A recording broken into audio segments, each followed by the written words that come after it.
career that he's had. He smacks that one into center field. Ross takes a circuitous route, looking up. That ball is a double. So Jeter has to stop and go back to second base, but he jumped all over that West offering. Not quite sure it would have mattered if Cody Ross even had gotten a better route, but a high fastball and Jeter jumping on the first pitch. No waiting for it, off the 434 sign, and then caroming into the other part of the diamond, leaving it the double for Jeter. A lot of times they have hitters who take a lot of pitches. A lot of times Jeter, he'll just sit and guess, and if he gets his pitch, he has a good swing. So the Yankees off to a quick start. Jeter's double. Now it's Damon and Teixeira that West has to deal with. What's gotten into Johnny Damon this year? 14 home runs for the Yankee outfielder and 39 RBIs.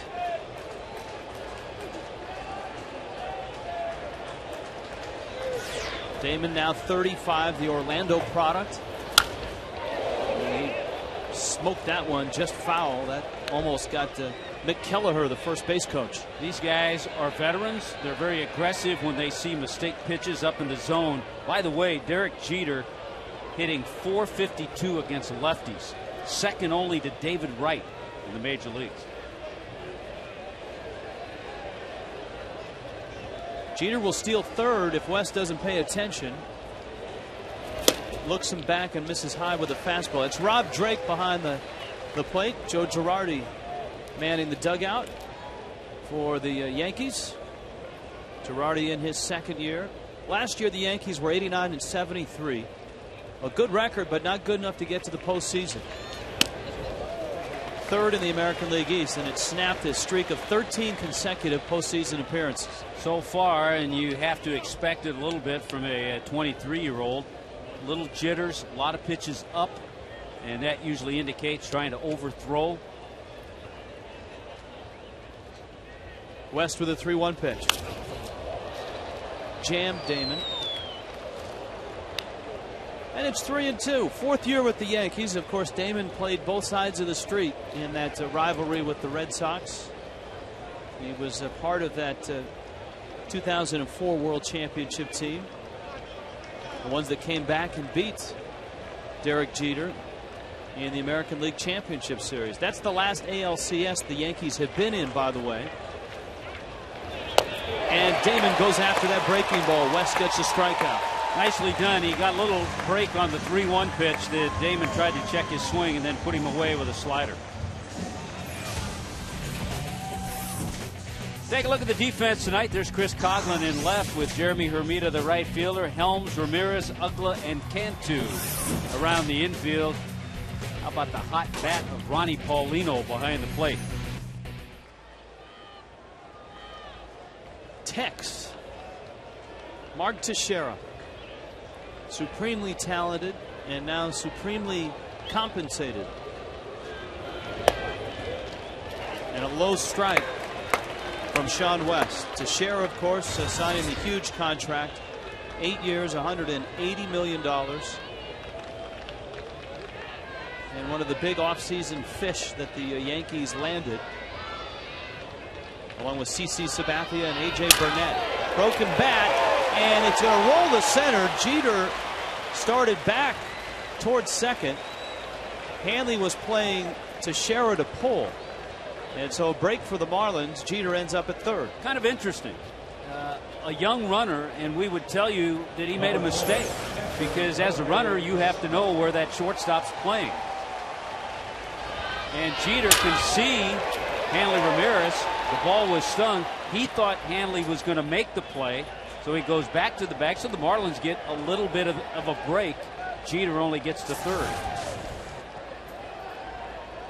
And it's Posada now who stands in. As we told you, Alex Rodriguez getting a couple of games off, fatigued after coming back from the hip surgery. He's not had a day off. So not in the lineup tonight and not expected to be in the lineup tomorrow night. Talked about a couple of the switch hitters. Posada and Teixeira each hit lefties much better than righties. Posada comes into this AB hitting .366 against left-handers.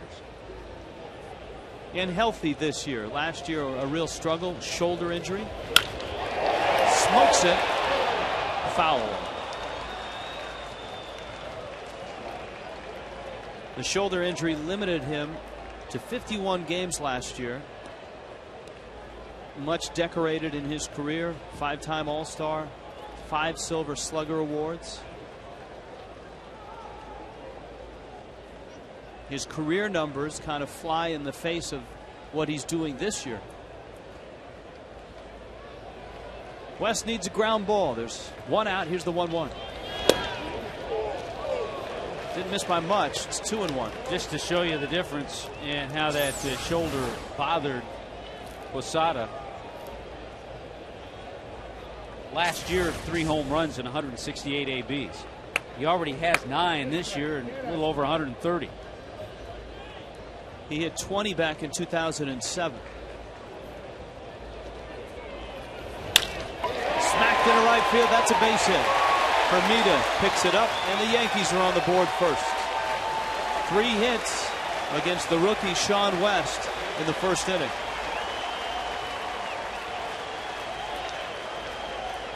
Right now, Sean just trying to get himself relaxed so he can hit his spots. He hasn't done that. And when you miss spots and lead pitches out over the plate to guys like Teixeira and Jeter and Posada, they're going to put good swings on it.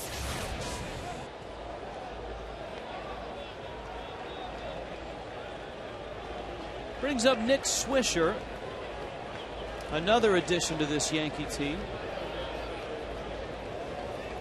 A high energy guy. Swisher was a White Sox last year, and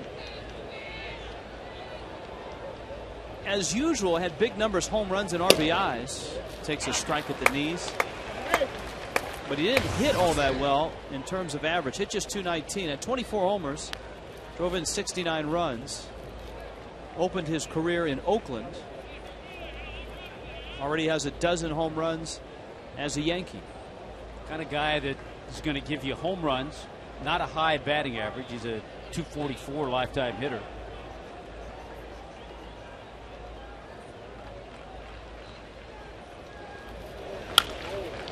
On the ground, Helms, Ugla, Cantu. So West gets the double play he needed, but the Yankees are on the board first.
Lineup for your Florida Marlins. Leading off, batting left field, Chris, dude, where's my car, Coughlin.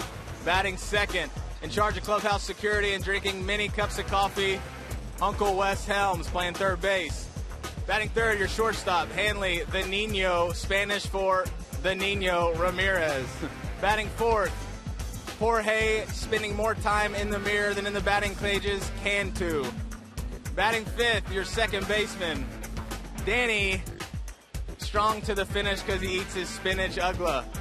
Batting 6, so easy, a caveman Ronnie Polino catching behind the plate. Batting 7th, Jeremy One-Smeed Hermida. Batting 8th, when he's not mopping your floors, he's hitting your grand slams, Cody, Mr. Clean Ross. And batting 9th, on the hill, Sean, Guitar Hero Champion West. Nicely done by Brett Carroll. With the Marlins lineup, which includes Chris Coghlan facing Andy Pettit. And Coghlan stands in, taking a fastball high from Pettit with a count at 1-1. I think when we hear those lineups, we always find out a little bit more about some of the Marlins players. Yes, we do. Pettit with that steely stare has won 221 games in his career. And a big breaking ball for a strike. But Tommy, he's a little different pitcher than the last time the Marlins faced him in a Yankee uniform. He'll use that pitch that you just saw. He used to just bury cutters in on the hands of right-handed hitters. He doesn't throw as hard, but still moves the ball around the plate. Bounces one up there to Coghlan. The count is 2-2. Let's take a look at the scouting report on the 37-year-old. Cutters to righties. He still likes to do that. He's won 20 games 2 times and be alive at first base. He has a good pickoff move. And he's working with the familiar guy behind the plate in Posada. Coghlan sends that one to left center. Cabrera is over, and Melky makes the catch. 1 out. Let's check out the defense for the Yankees in this game tonight. You start in the outfield, Damon and Melky Cabrera and Swisher in the outfield. Berra and Jeter on the left side. Robinson Cano, Mark Teixeira. And behind the plate, Jorge Posada. Wes Helms now against Pettit. Not a lot of Marlins have a lot of at-bats against Pettit. Helms is one, and he's just 1 for 11 against the 37-year-old. Uncle Wes. Pettit missing outside. One of the things that the Marlins have done well this year is they have beaten left-handed starters. 16-7 now against lefty starters, including last night getting John Lester in Boston. And Helms on that breaking ball pulls the trigger a little early. 1-2. Freddie Gonzalez, skipper of the Fish. There's the breakdown against lefty starters. Second best in the National League. Helms shoots it foul and it stays alive with a count 1-2. The Yankees yesterday endured a 5.5-hour rain delay before they started their game against the Washington Nationals, and then the Nationals went out and beat them at soggy Yankee Stadium.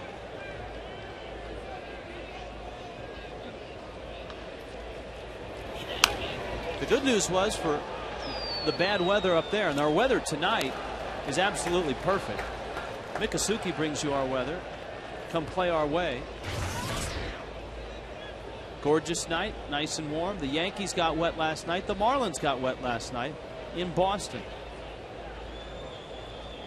Marlins had to wait around to close to midnight before they finally called the game last night. And the Fish didn't arrive here in South Florida until 5 a.m.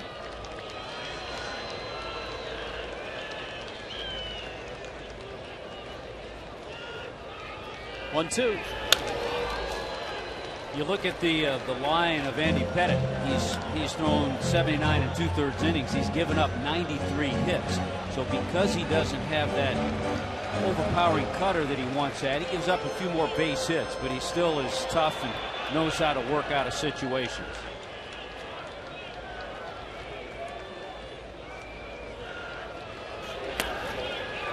This down low to Helms. Does that a little more. Turn the ball over to right-handers. Pettit part of a star-studded rotation, which the Marlins will see in this series. Got him. Turned it over on Helms. So there's 2 outs, and here comes Hanley. Back-to-back changeups. If you're a right-handed hitter, you kind of file that away because Pettit threw 2 changeups in a row, and the second one got Wes Helms chasing. Hanley stands in now. Yeah, it's A.J. Burnett tomorrow night against Josh Johnson. Probably the premier matchup of this series. Chris Volstad and C.C. Sabathia go on Sunday. Now Hanley has seen Pettit and has hit him. He's 5 for 7 against the veteran lefty. Yeah, the Marlins have a couple of guys that have hit Pettit well.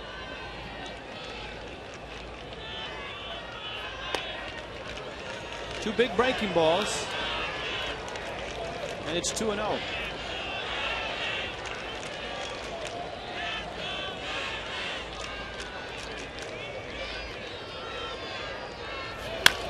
Got the fastball, he chops it out to Jeter. And the sure-handed shortstop throws him out. A neat and clean 1-2-3 first for Pettit.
Nothing. The Yankees on top. Robinson Cano, Melky Cabrera, and Angel Baroa against Sean West, who got off to a shaky start in the first. Derek Jeter hit one 430 feet away for a double. And then singles to Mark Teixeira and Jorge Posada put the Yankees on the board. Robinson Cano takes inside. Cano, 26, Dominican Republic.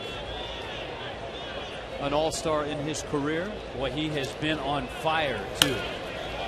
Last 4 games, Robinson Cano is 10 for 16. He's a nice complement to the superstars in that infield. A-Rod at third, Jeter at short, Teixeira at first. Cano very good defensively.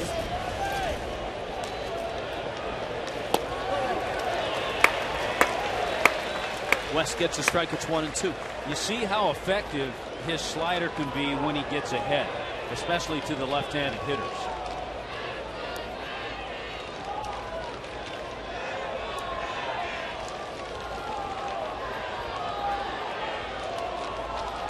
Let's see what he has. 1-2. Fastball, ground ball in the left. Yankees have another hit. That'll bring up Cabrera. Marlins and Orioles start on Tuesday, and it's a Tuesday through Thursday. All 3 games, 7:10 starts. Look in Tuesday's Miami Herald for your 2 for Tuesday coupon, 1-877-Marlins. The Yankees are navigating through the National League East, just like the Marlins are picking their way through the American League East in interleague play. And a lot of the teams that the Yankees have played and that the Marlins have played are playing each other tonight. High pop out behind second. Hanley lines it up and makes the catch. The Phillies are hosting Baltimore. The Orioles, of course, coming here. And the Phillies have a 2-0 lead in the second. Toronto, who just swept the Phillies, in Washington tonight, and they're scoreless in the second. The Mets are playing Tampa at home. Tampa Bay and the Mets scoreless in the second inning. And Nate McLouth has given Atlanta a 2-0 lead over Boston in the first. So the rain has cleared out of Boston. Throw over to first. There were some rumblings from the Red Sox clubhouse after last night's game. The Marlins winning 2-1 in a rain-shortened game. Many of the Red Sox players not all that pleased that the game was even played, because most everyone knew there would be about an hour-and-a-half, 2-hour window when they started the game. And of course the Marlins and Freddie Gonzalez got that 2-1 lead on home runs by Dan Uggla and Ronnie Paulino, and then Ricky Nolasco had to hold on. I suspect they would have had a different feeling had they had a 2-1 lead themselves. I suspect you're right. They might have been quicker to call it as well. Lined to the left. Coghlan on the run. Won't get it. It's going to go to the wall. Round second is Cano. Headed for third. Coming to the plate. Hanley's relay. Not in time.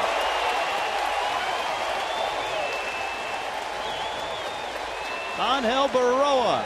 Well, when you get a guy who last started June 1st and you give him a pitch up in this area, you don't want Angel Berra to hurt you in this game. And all the fastballs that Sean has thrown have been up in that area. And a guy that doesn't play that often, when he sees pitches like that, he jumps on it.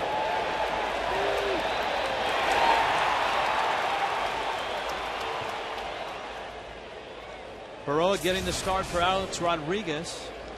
Delivers. And here is Pettit with one out and a runner at second. Probably going to drop down a bunt. No, takes inside.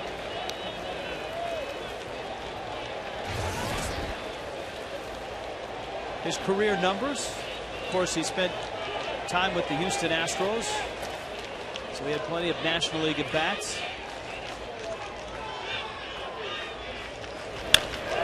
He lines it down the left field line. No need for a bunt. Pettit drives home the run.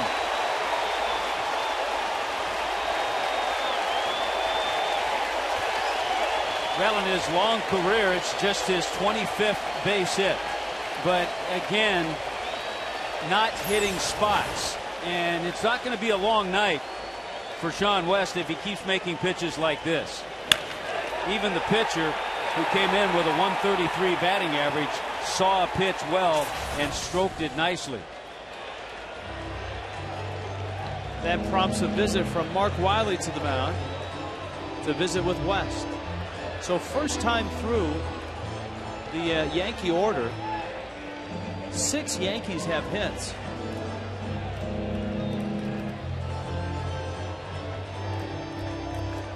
It's back to the top of the order. Derek Jeter saw one pitch and nearly hit it out back in the first. We've talked about Sean West. He's 6'8". He's around 240, but he's not an overpowering. He's not a 95, 98 mile an hour type pitcher. He has to have good location. He does not tonight. And he's paying the price with a good hitting lineup, the Yankees. Yankees very much like the Boston Red Sox, whom the Marlins just saw. They will grind you down.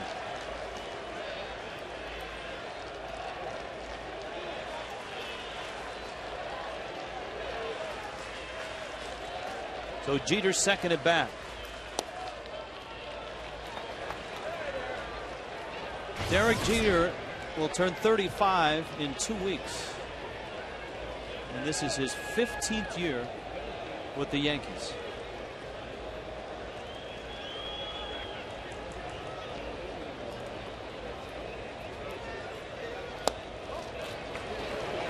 As we told you, he now has 2,615 career hits. Those are his career numbers.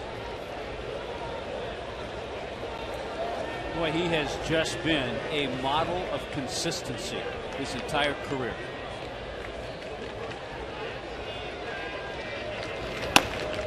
Consistency and leadership. He's a guy that never had any off-the-field problems, has been a model citizen.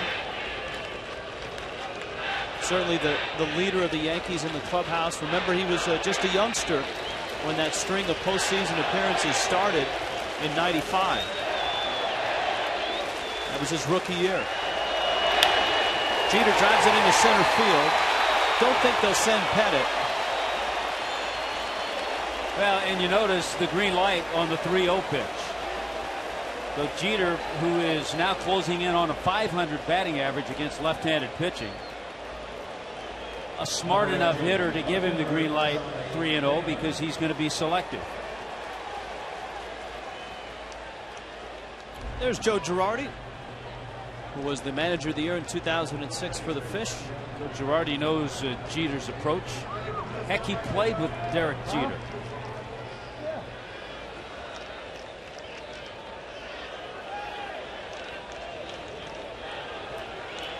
Here is Damon.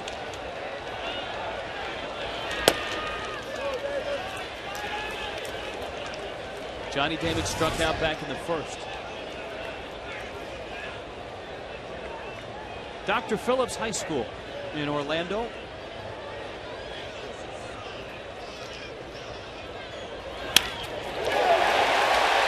Into right. And the hit parade continues. And sooner or later, the Marlins are going to have to get somebody up. Yeah, sooner or later, it's going to have to stop, and somebody else is going to have to go out and get some innings, because every pitch has been up. Paulino reaching up. These guys are veteran hitters. You've got to make good pitches to get the Yankees. And Sean West is really, really struggling right now. And the last guy you want to face when you're struggling is Mark Teixeira, and here he is, having singled back in the first.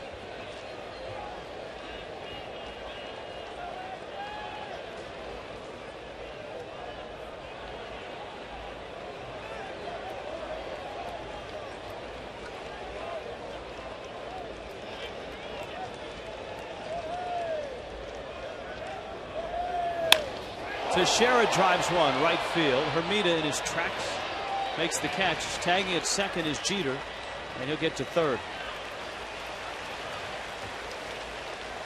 Well, you might just see Derek Jeter. You might see Hanley Ramirez in St. Louis on July 14th. Baseball's biggest stars go head-to-head for the summer's biggest event, and it's on Fox, the 2009 Major League Baseball All-Star Game. One pitcher we're seeing loosen up right now in the bullpen, just back with the ball club after 3 rehab assignments in the minor leagues. Reynel Pinto getting loose.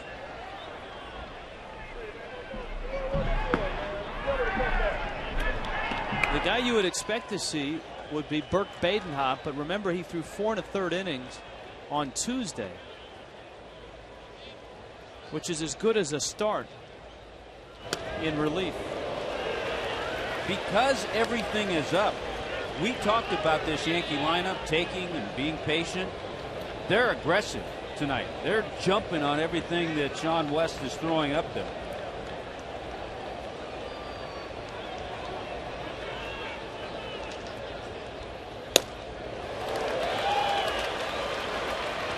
Oh, 0-2. Well, the hope obviously is that West can fix his problems, change his location, and at least give the ball club a few more innings.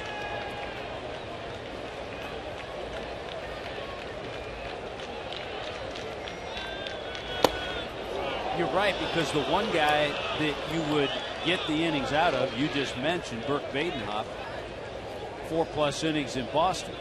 So if Freddie were to go down to that bullpen, Hopper's just resting right now. The guys you're bringing in are going to give you an inning, maybe 2.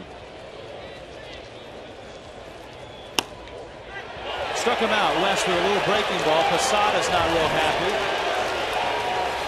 And the inning is over, but the hit parade continues, and the Yankees lead at 4-0.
Jorge Cantu comes to the plate. It was a day at the office yesterday. First pitch was 7:14. The Marlins, of course, arriving a lot earlier than that at Fenway Park on a getaway day. Stopped play about 9 o'clock, and it took 2.5 hours of steady rain before everybody said that's enough. On to the tarmac, waiting at Logan. 1:30 departure, 4:30 arrival. Grab your bag, get in the car, and head home. Honey, I'm home. Good morning. Cantu, Ugla, and Paulino. I know when I rolled in, the newspaper was already in the driveway.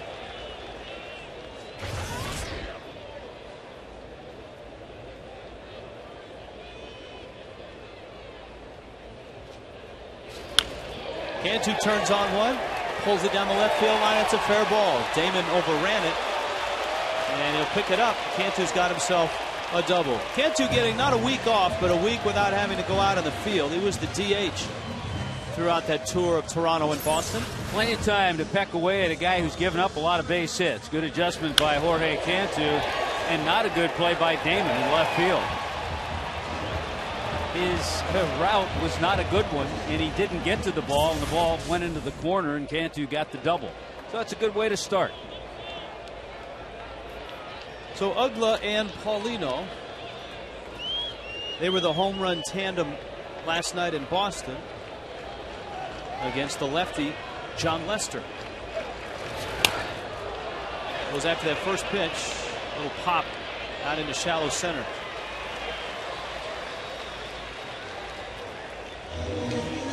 One out, here comes Paulino.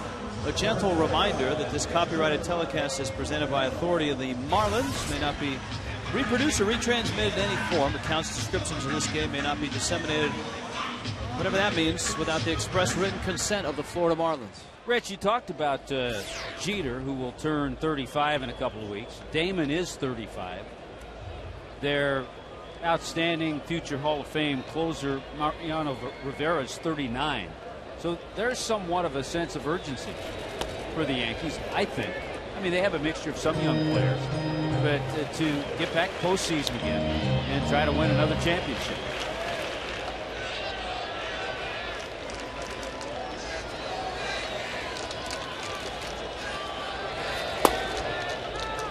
Well, they certainly addressed the rotation in the offseason, throwing big money at Sabathia and Burnett. But you're right, the core of this Yankee team in that long string of success, some homegrown guys. Posada, Jeter, it used to be Bernie Williams out there in center field.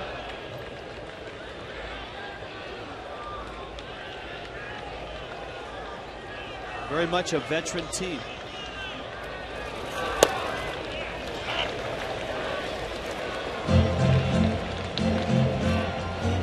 And in a division, a hyper-competitive division, in which 89 wins last year wasn't good enough to go anywhere. Yankees competing with Boston. Toronto is just a game behind the Yankees in the standing. Paulino bounces it up the middle. Cano fires over to first, and there's 2 outs. Throughout our communities, unique individuals give back in many charitable ways. Kristen Melfera, Robert Caskey, Linda Watts are local finalists in People Magazine's All Stars Among Us through June 24th. You can vote by going to foxsports.com and click on the link for All Stars Among Us. The winner from each Major League city will be honored before the All-Star game on the 14th.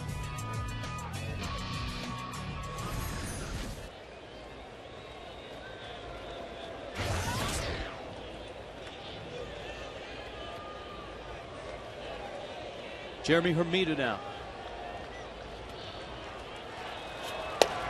This is a little thing, but it's early in the game. And yes, the Yankees have a 4-0 lead, but the Marlins had a leadoff double. So many times you see the leadoff double stranded on the bases.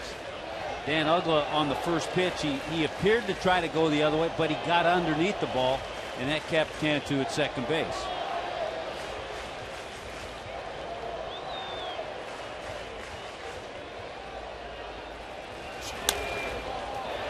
Good fastball by Pettit. Posada comes back.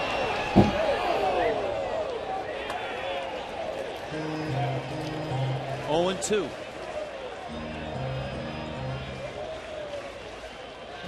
Hermita's bat has sparked to life over the last 3 weeks to a month.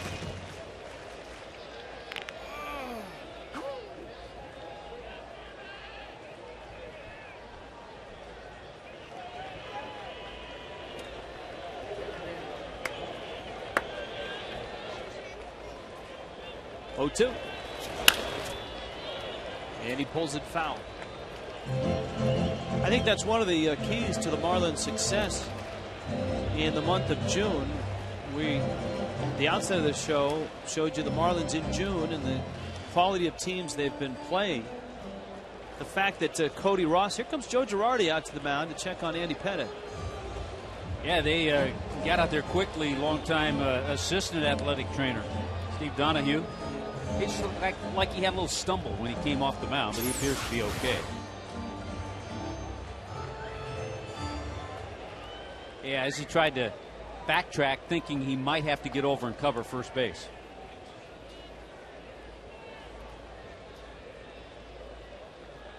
Right there when he starts to head back toward first. Still 0-2.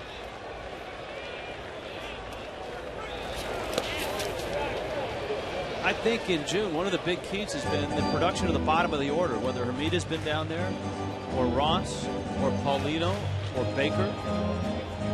All of a sudden, it's not just Cantu and Hanley doing the damage. The times that Ronnie Paulino's gotten in the lineup, he has supplied some power, some big base hits. But I think if you just look back at the beginning of this month, all the teams the Marlins have played, better than 500 teams, Milwaukee, San Francisco, St. Louis, Toronto, Boston, and they've been able to hang in there and go 10-7 in those first 17 games.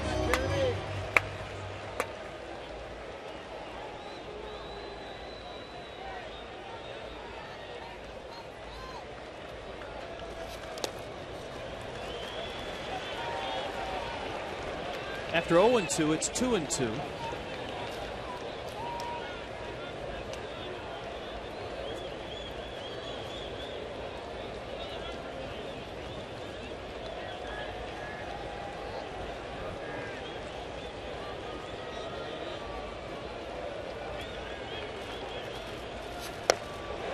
Nope. Posada set up outside. Look at the bewildered look from Andy Pettit. The setup is off the plate and outside, but many times that is a strike. No, it's outside. But it is outside. Well, a lot of umpires have called that.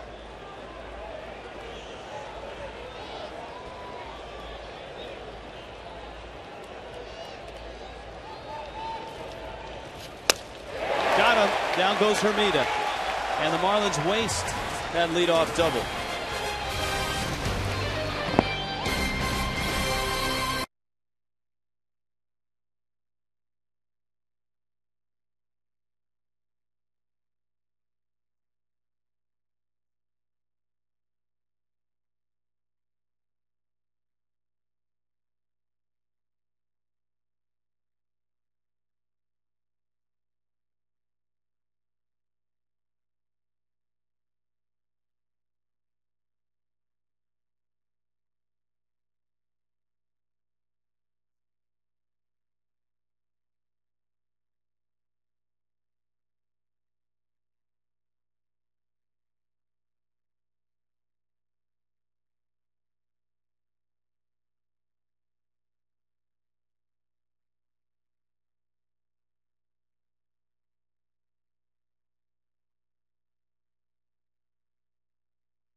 through 2 innings of work.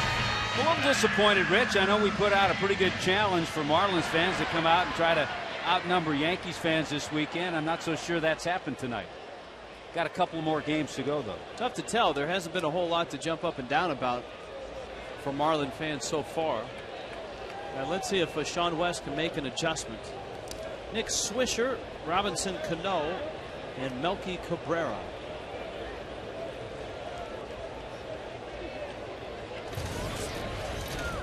Swisher bounced into a double play to finish off the first. And West catches a corner for a strike.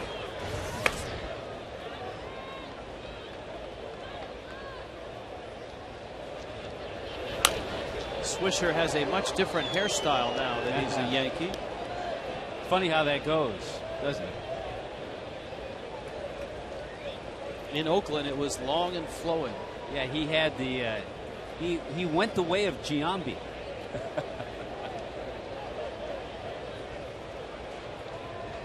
That's some good years in Oakland.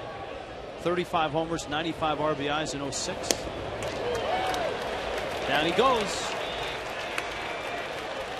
A little better location from West. Yes, it was, and the fact that he got ahead. So a 2-strike pitch. There's the slider and a good spot for him.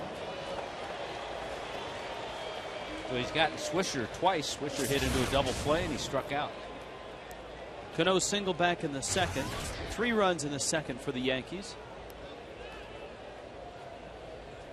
Certainly will be intriguing to see how the Yankees and the Red Sox continue this season. Ross has plenty of room because it's been rather lopsided so far. I think you and I were both impressed with what we saw in Boston, and the Yankees probably think even more of the Red Sox in terms of what they've seen this year. The Red Sox haven't lost a game to them this year. Yeah, the Red Sox are 8-0 against the Yankees this year. How about the Blue Jays with all those injuries? Even with Halladay on the disabled list, they sweep the Phillies. And they're 1 behind the Yankees and 4 out behind Boston.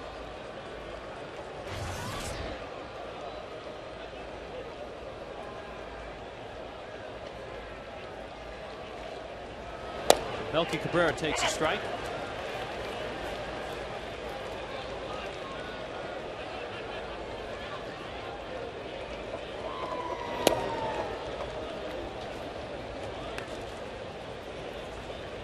Where the Phillies continue to lead the East despite losing 3 in a row.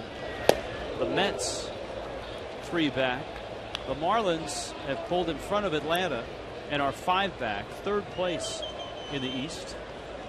A look at Berra, who had an RBI double his first time up. That ball is hammered left field, and it's going out in a hurry. Melky Cabrera hits his 7th.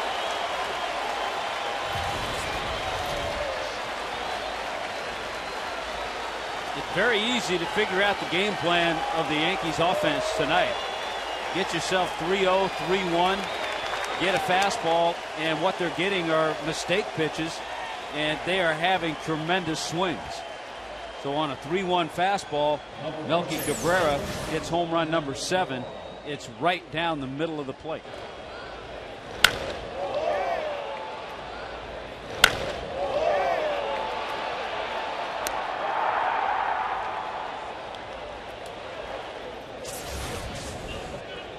Eighth spot up now on Angel Berra.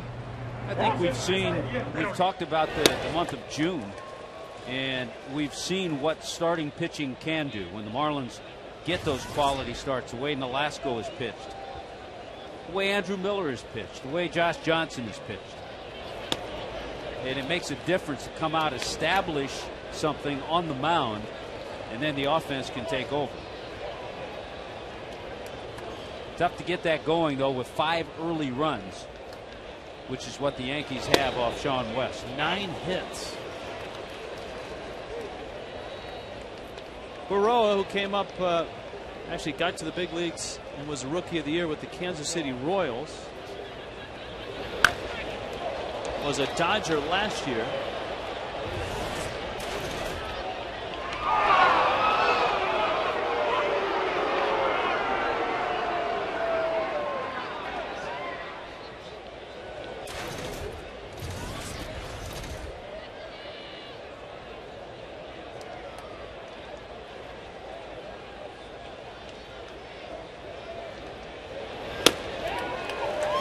strikes him out. But a home run, a 2-out shot by Melky Cabrera, and the Yankees are up 5-0.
And what about you, Lily? Marlins girl, all the way. Now, did you each do each other's makeup for this game? She did mine, her sister did hers. I volunteered to do his. How is it working out? Because this could create some friction, I would think. Well, either way, we go home winning. Either way. One person wins, yeah. Yeah, at least we're winning for now. So you managed to now. Have you been with the Yankees off to a good start? Have you been reminding her about that, or you kind of? Not really. I just stay quiet just in case they have a comeback in them. Where are you from, George? I'm from Cuba. Okay. But down here? Yeah, man. How'd you become a Yankee fan? Since the age of 2, the first hat I ever had was a Yankee hat, and I was always raised up by Yankee fans in my family. Derek Jeter's my favorite player, and I actually met Alex Rodriguez and Jeter a couple of times. I'm at the Boys and Girls Club, so. Well, you have to knock some sense into him, okay? Yeah, I do sometimes. I have to remind him not to get too cocky about the Yankees. Remember about 2003? I always do. But he still reminds me of all those little champions. Hey, you guys. Good talking to you. Take it away. Cody Ross rips one to left and hits it out. And the Marlins are on the board.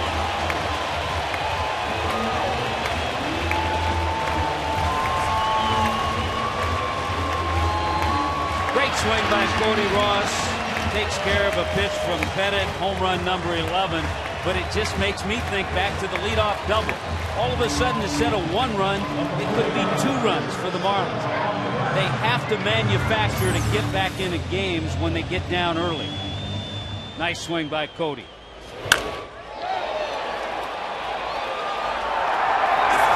"11 home runs on the season now for Ross, and it's West up there. Pettit misses. It's 1-0. West still looking for his first big league hit.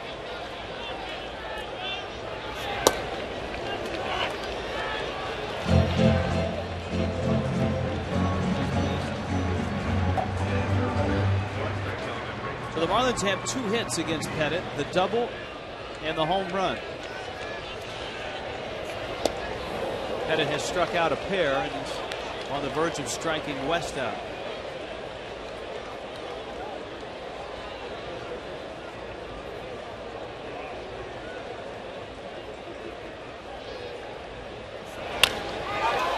West, it's a little chopper. Teixeira is a Gold Glover and one of the best fielding first basemen in his era.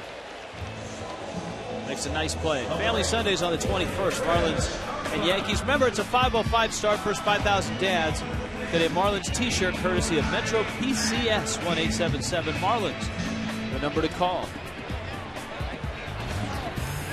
Tomorrow night, 7:10 start, 5:05 on Sunday. You know, I think Teixeira, talking about his defensive ability, has made the entire Yankee infield better. Derek Jeter's made just 2 errors. Cano's made 3. And A-Rod's made 4. So he has helped the other guys. Oh, I think if you ask the collective infields in Texas, in Anaheim, and in Atlanta, they will all tell you the same thing, that wherever Teixeira has been, that infield has been better for it. Chewy is here tonight.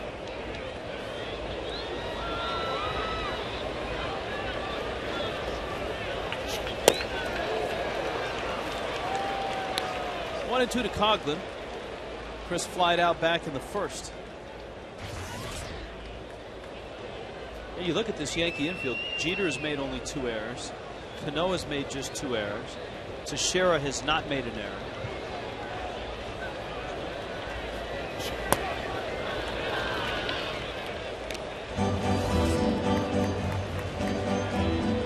Two and 2.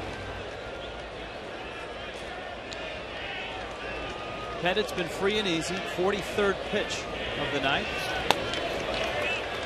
And once again, Chris Coghlan gets a 3-2 count. 19th game in the leadoff spot coming into tonight. Hitting over 330, on base percentage over 420 as a leadoff hitter. 3-2 pitch. Line shot right at Berra. So a good AB is out, number 2. Wes Helms comes to the plate. Our Toyota Trend. At home, the Marlins lead the all-time series against the Yankees and have won 5 of the last 7.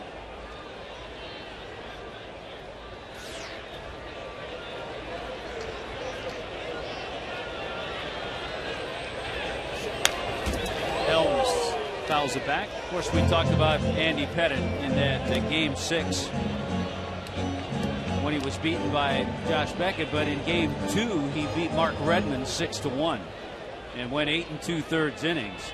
Gave up just 1 run, and it was an unearned run. Yeah, just 1 earned run did he give up in those 2 World Series starts. And the difference, just watching him pitch tonight, more changeups.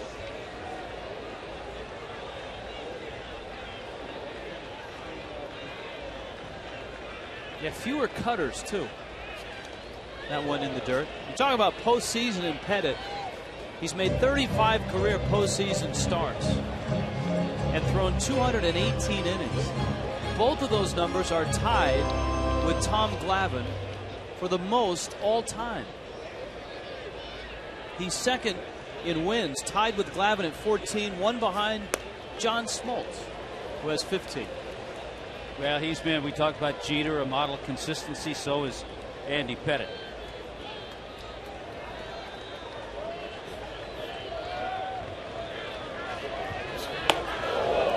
Up and in. Andy Pettitte's had 12 seasons where he's had 13 or more wins. Yeah, last year, as you look at Alex Rodriguez, relaxing, trying to get that hip and his batting stroke in shape. Last year, Pettitte was 14-14. It's the first season in the big leagues where his record was 500. Everything else has been a winning season. And he still won 14 games. Yeah. Yeah, A-Rod, since coming back from hip surgery, has not missed a game. He's 3 for 34, so he's struggling offensively. And Joe Girardi decided to give him a couple of days to get back at full strength.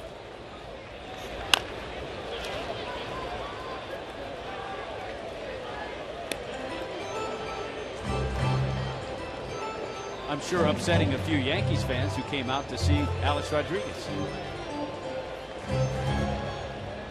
There's a familiar face. Tomorrow night they can watch a former Marlin, A.J. Burnett, take them out. A.J. against J.J. tomorrow. Berra backing up. Boy, Teixeira is so good at first. Bails out Berra. Marlins get a run on a big fly from Cody Ross.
Holmes, Sean West.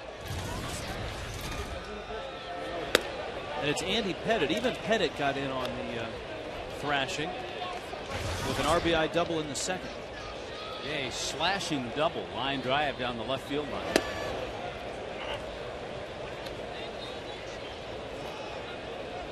You know, you forget, and there is such a following here in South Florida, Yankee fans. You forget 34 years the Yankees had spring training in Fort Lauderdale.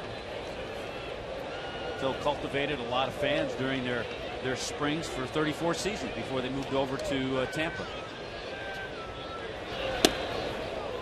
West misses inside. Well, and obviously with all the transplanted folks from up north, you've got Yankee allegiance, you've got Met fans, Red Sox and Philly fans as well. Down goes Pettit. Cue the duck. Number 2, shortstop Derek Jeter. Last Yankee catcher to win a Gold Glove.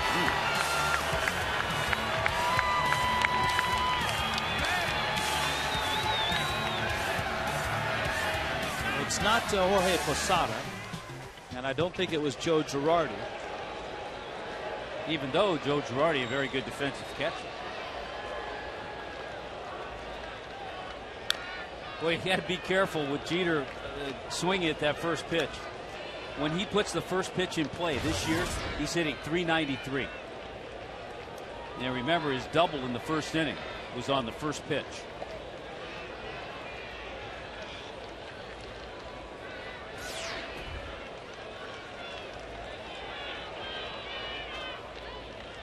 I don't think it was Rick Cerrone. I think you might have to go back just a little bit into the 70s. For the other captain, it's enough hints. Jeter takes, and it's 2-1. Derek Jeter came in to this season a career .316 hitter, and that's where he sits right now, .316, and hasn't budged up or down. And that is 5th all time in Yankee history. The names that you would expect to top the list: Babe Ruth, .349 career average; Lou Gehrig, .340; Joe DiMaggio at .325; Earl Combs at .325 as well, just a smidge in front of DiMaggio. Number 18. Yeah, believe it or not, the first walk issued there by Sean West.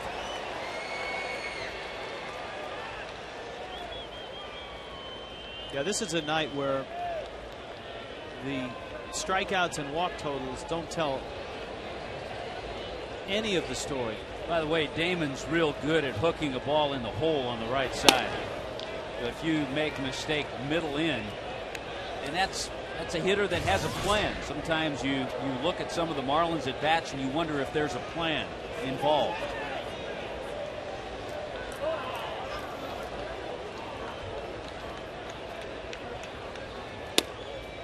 Yeah, you mentioned Damon with the Red Sox. He actually spent more years, 6 years, with Kansas City. Way back as a young player. Then went to Oakland.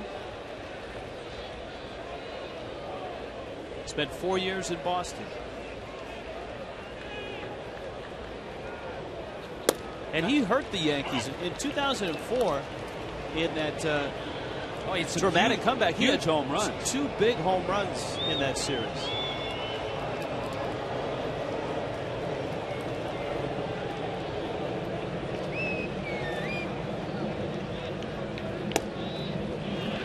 One of those guys that we've talked about, like a Jason Bay or Carlos Beltran in small market cities. I mean, he had over 200 hits one year in Kansas City, scored 136 runs, but you just didn't hear that much about Johnny Damon.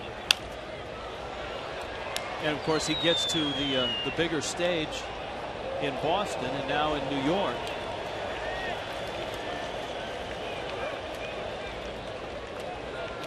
always been a great on-base percentage guy. Career on-base percentage has always been up in the 360s, 370s. He was 375 last year on-base percentage.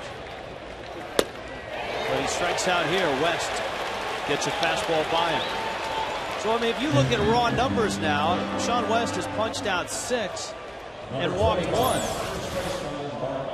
Well, I think it just goes to show you by getting ahead, even though he got that pitch up a little bit, but because Damon had 2 strikes on him, he was able to throw it by him.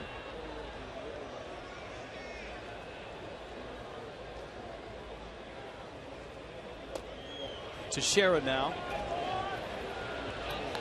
Baltimore native, Georgia Tech All-American, and a Texas Ranger to start his career. Then really has spent the last couple of seasons kind of as a baseball mercenary. Twice he has been traded in the heat of a pennant race, from Texas to Atlanta first, and then from Atlanta to the Angels. And wherever he's been, he's produced 5 straight years, 100 RBIs.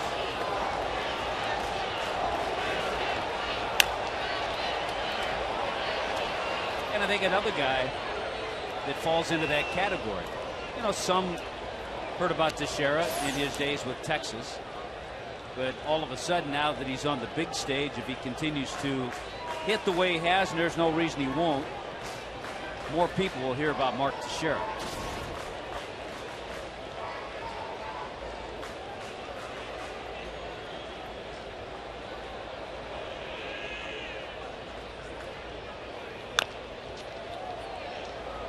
Well, Teixeira with his 20 home runs and 55 RBIs certainly has endeared himself to Yankee fans already. And it was interesting, he did not get off to a good start. And it has been well documented. He was hitting 198. And then when A-Rod was activated, he just took off. Now you wonder if it just happened that way, or if A-Rod's presence in the lineup made that big of a difference. You know, on Marlins Live, Jeff Conine had a good point when he was talking about the relationship between Rodriguez and Teixeira. The 2-2. It's down low. He kind of compared it to some other guys in lineups. A Manny Ramirez to a Big Papi. A Barry Bonds to a Jeff Kent. Jeff Kent, a perfect example.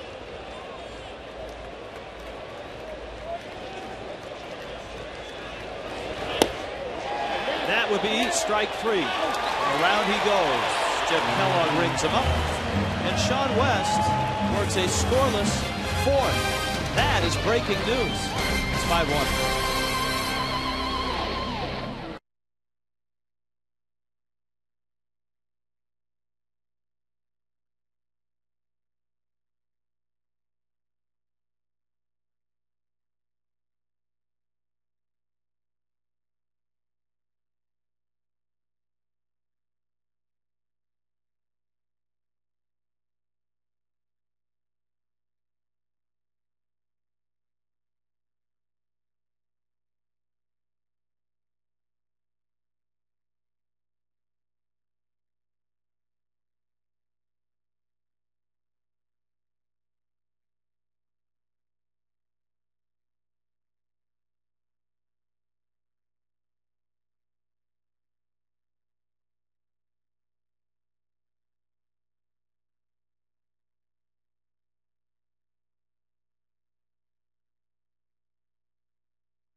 efficient Honda. Hanley Ramirez and Andy Pettit meet for the second time tonight. Hanley bounced out back in the first. Pettit touched only by Cody Ross for a solo homer in the third. Cantu and Ugla will follow. And Hanley did exactly what he did back in the first with the two-hopper. Safe! He gets by the tag. Jeter's throw brought Teixeira up. Well, we talked about Jeter having made just 2 errors this year. Had that plenty of time. Disgusted look after that throw that he didn't quite get all the way on top of. And a good little dance move by Hanley Ramirez to sidestep the tag attempt of Teixeira and to touch the bag. That is a nice move. Sometimes you can pick up that first baseman and you can slide, but sometimes it's too late. Hanley made a good move to get around the tag. That was not an easy call for Jeff Kellogg, the first base umpire. But he was on it. So Jeter's third error of the season. Cantu doubled back in the second.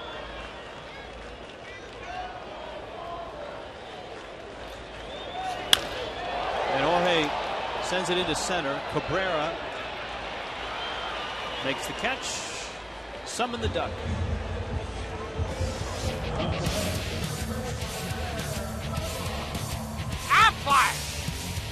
Yankee catchers, Gold Gloves, last to win it.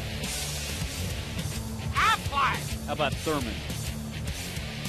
Thurman Munson. Did they give out Gold Gloves in Yogi Berra's day? No.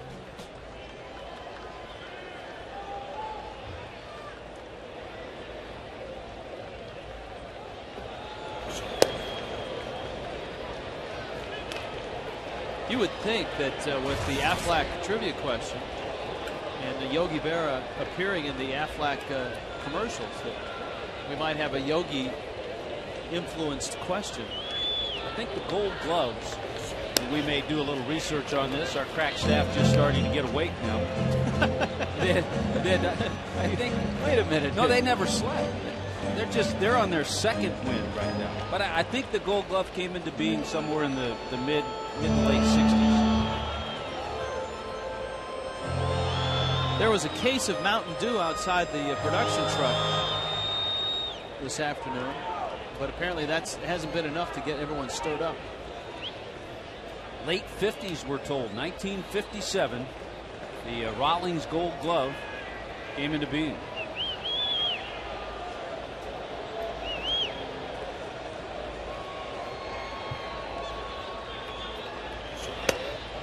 Ugla takes a strike, and it's 2-1. Dan popped out on the first pitch that he saw in the second.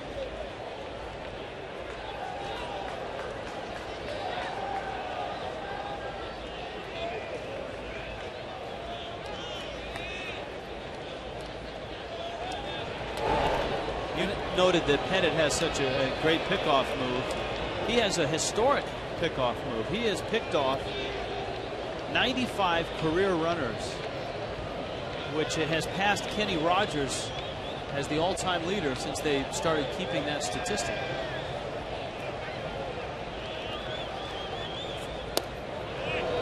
Nice breaking ball.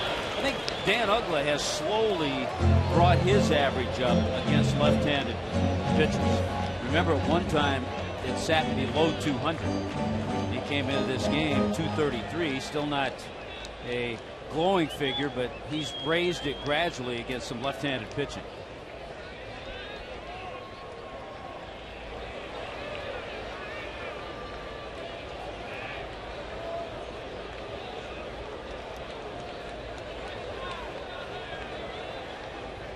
Yeah, the first year in '57, they gave a Gold Glove to one player in all of the majors. Sherm Lawler was the first Gold Glove catcher, and Ugla takes a strike. Now, I'm not looking, but I believe Sherm Lawler was with the White Sox. Pettit made some good pitches during this at bat to Dan Ugla and found that outside corner with that fastball. You're right on that bonus question. Sherm Lawler would win 3 Gold Gloves. I think I had his baseball card.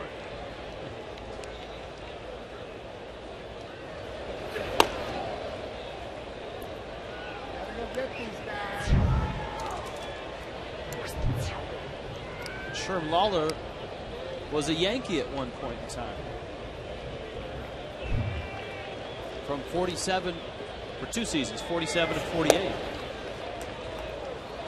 Just in quickly reading the Sherm Lawler story, Yogi Berra beat him out for that catching job. Hanley still at first. And then remember later on when Elston Howard did a lot of catching, Yogi moved to left field.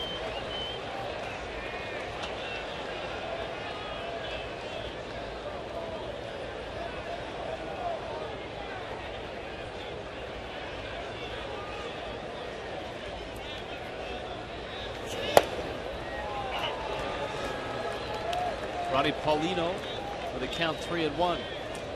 Jim Sundberg followed Thurman Munson with a long string of Gold Gloves. Sundberg won 6 in a row. Texas Rangers. Paulino cranks that one into the seats. Carlton Fisk won the Gold Glove before Munson's first. A lot of people wondered last night in that game, Rich. Remember Jorge Cantu in the 6th inning before the Braves game, before the delay, got a base hit. His hit counted. I know we weren't sure, and we found out after the game, and happy to report to Jorge Cantu that his single in the 6th inning, and then it was right after his base hit that the game was halted. That rule was put into place when they, a few years ago, instituted that the different standards for a game that is halted by rain or suspended. Yeah, the old rule, that wouldn't have been a hit. And of course, the reason I'm saying that, I'm looking back at that game, and Ronnie Paulino, Jorge got that base hit, homered and singled. So in the shortened game, Paulino was 2 for 2. He has gotten hits in every start. He's had 11 starts. This is 12. And he jumps on that high breaking ball to left. And Damon races in and makes the catch. Marlins leave a runner and trail Andy Pettit and the Yanks 5-1.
How's your night going over there?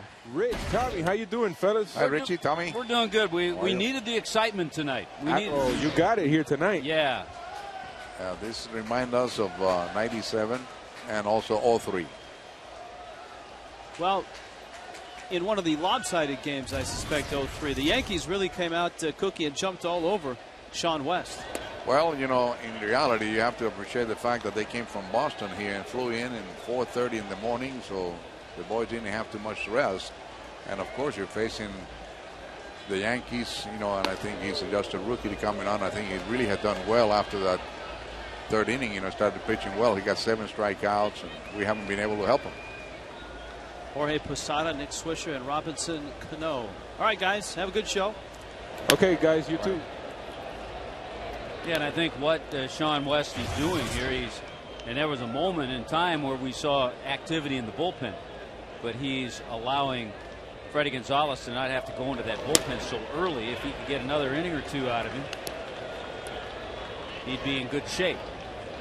West is due up third in the bottom of the 5th.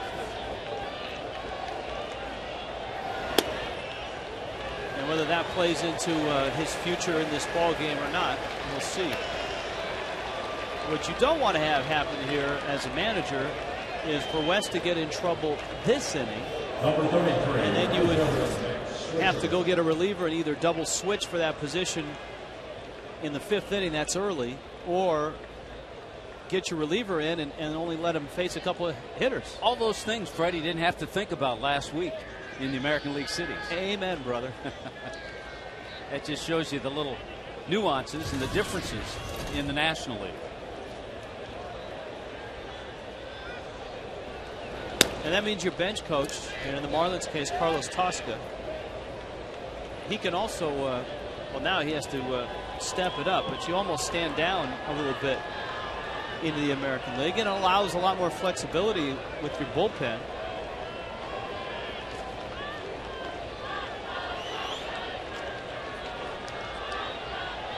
For instance, there was a game in Toronto, and it was the 7th inning with a couple of outs. Freddie brought in Leo Nunez, and Nunez got that out and then went on to pitch the 8th. And the Marlins were near the bottom of their order in a tight game going into the top of the 8th. There's no way that he would have been able to do that in a National League game, because he would have lost Nunez. And unfortunately, that scenario you pointed out that Freddie didn't want to see have happen is taking place, because Sean West had trouble throwing strikes to Posada. And remember, the Yankees have been aggressive on 3-0, so be careful. And there's a 3-0 fastball to Swisher. So second time tonight, Reniel Pinto gets loose. Swisher is 0 for 2. Third in the American League in walks. No surprise coming out of Oakland's system that he's always had high walk totals, high strikeout totals as well, as Tommy documented. Father Steve Swisher, long-time Major League catcher. Swisher really pounced on that pitch, and into the corner it goes. Posada will lope into third. And with Cano coming up and Pinto ready in the bullpen,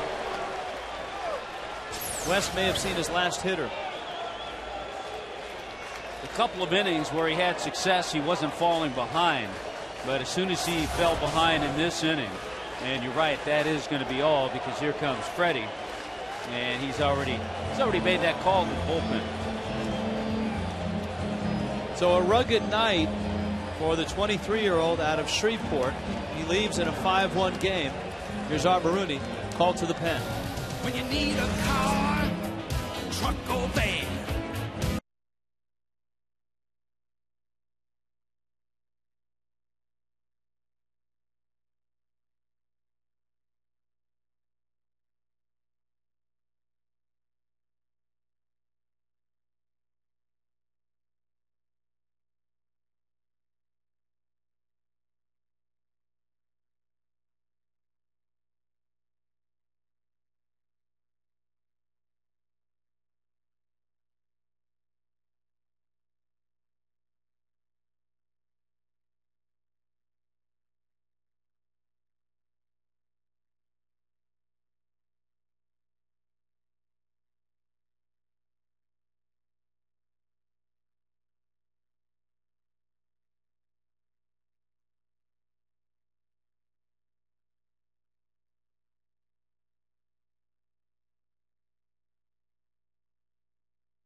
early on, pitches out over the plate and up.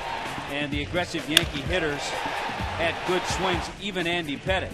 Mark Wiley got on the phone early, called down the bullpen, then he settled down, made some good pitches, the breaking ball, got ahead, was able to strike out some hitters. As a matter of fact, his career high 7, he tied that tonight. But some mistakes here in this inning, a walk, a double by Swisher, and that's going to be all for Sean West. An interesting line, 7 strikeouts, 2 walks, but just had trouble getting the ball down and locating early in the game. So here is the return of Reniel Pinto.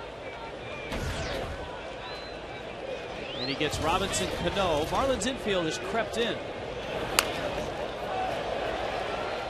to make room for Pinto.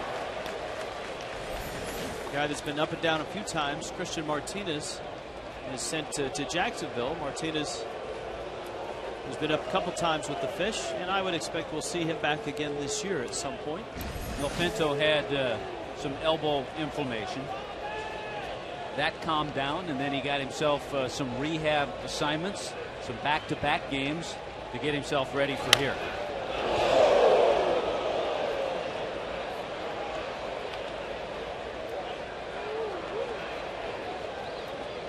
Everybody's okay.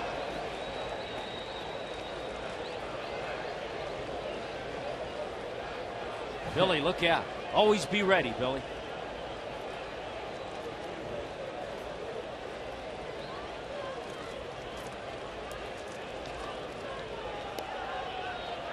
Oh, 2. After Cano, then Cabrera and Berra.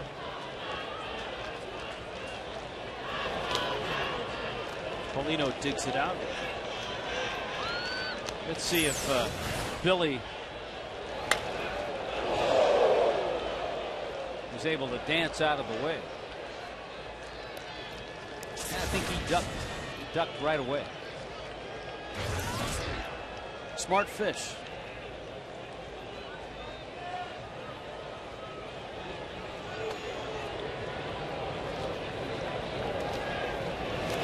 Got him. So a good strikeout to get. Pinto has Cano, and now he goes to work on Cabrera with Berra to follow. Yeah, got ahead and then got the strikeout on that good Pinto changeup. Busy night so far for Melky Cabrera. This was his 3rd inning home run. Yeah, his last time up, home run number 7 on the year. So the switch hitter has had a couple of at-bats right-handed against Sean West, and he'll stay on that side against Pinto. So Teixeira, Posada, Swisher, and Cabrera, all switch hitters in the Yankees lineup. There is Posada with Swisher at second. 5th inning, Yankees jumped on Sean West early. Pinto trying to escape the 5th and pitch out of a 2nd and 3rd and nobody out situation. He has the 1st out.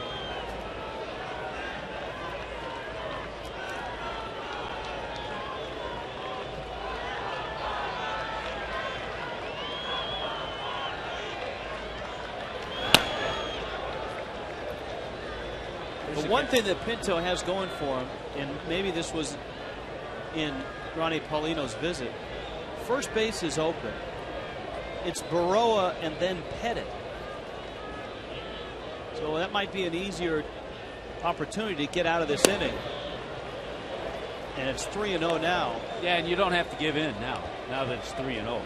Make a couple of pitches, tried some change-ups, and Cabrera didn't chase him. And now they're just going to put him on.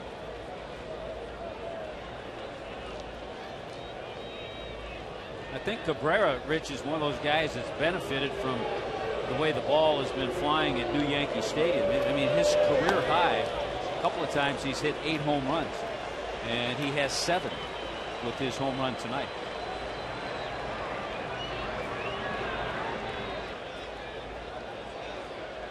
So here's Berra. He had an RBI double and he has struck out.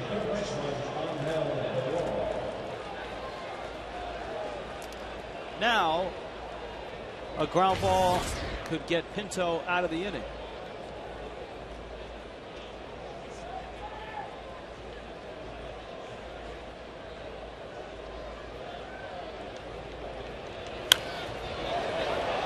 He's out in front 0-1. The other thing you tell yourself as an outfielder, not much speed at third base in Posada. Swisher's at second. Marlins just put Cabrera at first. Berra at the plate.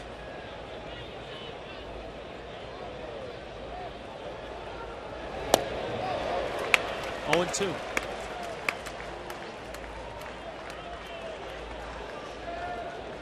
Yeah, this is another stark contrast from National League game to an American League game. This would be the number 9 hitter in the Yankee order, and Jeter would be on deck. Yeah, you don't necessarily have this out in the American League. You got to go 1 through 9.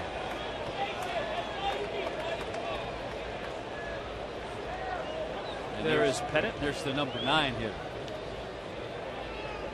who doubled back in the second.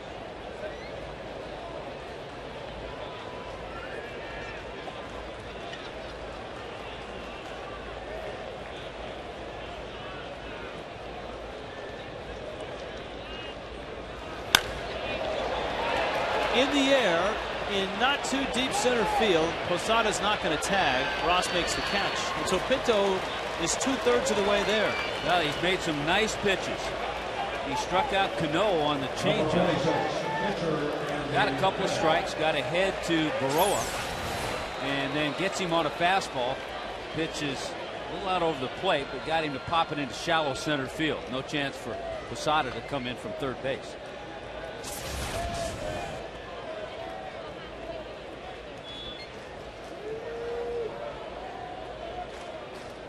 So Pettit climbs in.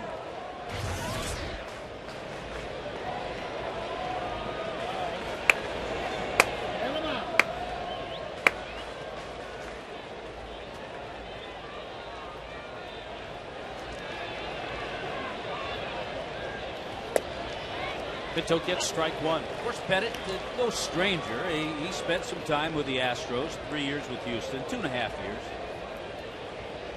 So got his cuts at the plate then. He had a nice run with the Astros on the mound. Boy, in 05, 17-9 with a 2.39 ERA.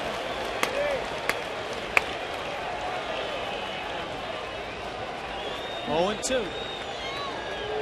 Renyel Pinto trying to dig the Marlins out of this 5th.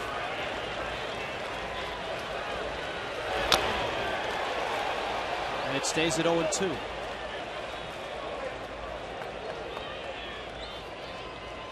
Four-plus innings for Sean West. And he gives up 10 hits. And so far, 5 runs. And ties his career high with 7 strikeouts.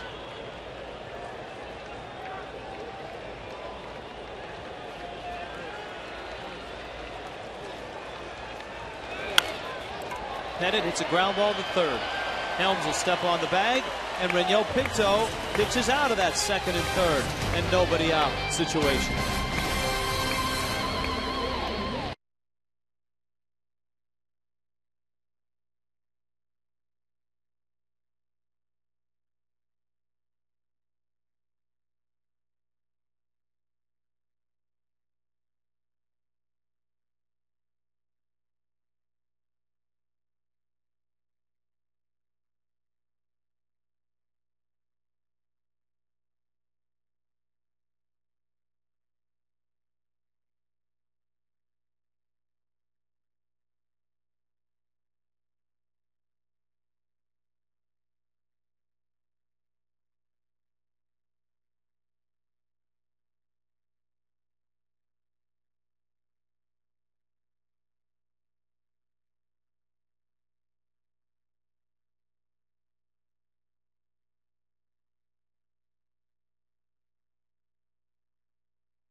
AT&T, the nation's fastest 3G network. AT&T, your world delivered.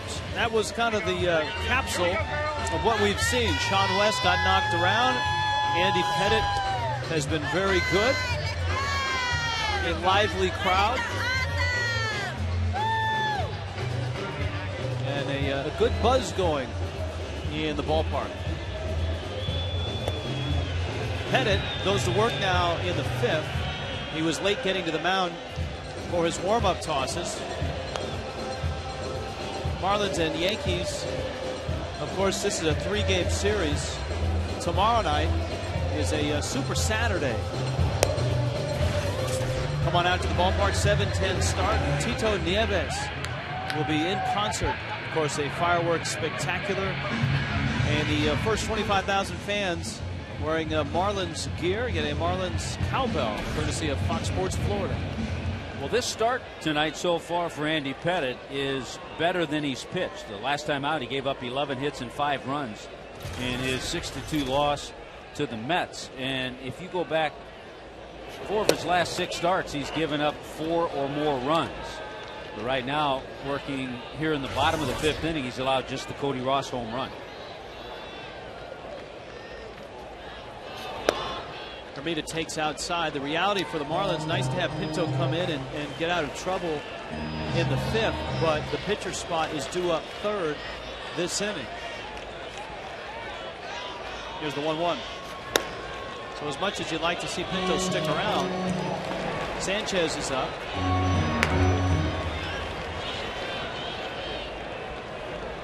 But a nice job and a nice return by Reynel Pinto. That would be a triumphant return. Yeah. And it gives Freddie that other left-hander. We talked about that over the last couple of weeks. He was kind of strapped with just Dan Meyer, the only lefty in the bullpen. High fly ball, left field. Damon is over. Says hi to his mates in the bullpen, including Mike Harkey, the bullpen coach. We check in with Craig. Thank you, Rich. I talked to Derek Jeter today. I said, hey, do you like interleague play? And quickly he said, no. He said, now I understand it's great for the fans and the fans enjoy it. He said, but I'm kind of an old-fashioned guy, and the way I like to see it is when you get to the World Series, you have no chance of ever seeing the team that you will face. But he did say he understands the excitement for fans. There are the numbers for this year. American League has dominated, and again, they lead. Batting average, edge, ERA, edge, as you might expect. The pitchers average 114 for the AL, 159 for the NL. And I asked Derek about that. He said, it's a humbling experience for the pitchers. They say they can hit, but look at tonight. Andy Pettit getting a big hit for his Bronx Bombers. Yeah, but I think Derek Jeter probably wasn't telling the whole truth, because his 293 hits, 95 now, are the most all-time in interleague play. No one has more interleague hits than Jeter himself. So he might not like it, but he's enjoyed it. Cody Ross takes outside. It's 2-0.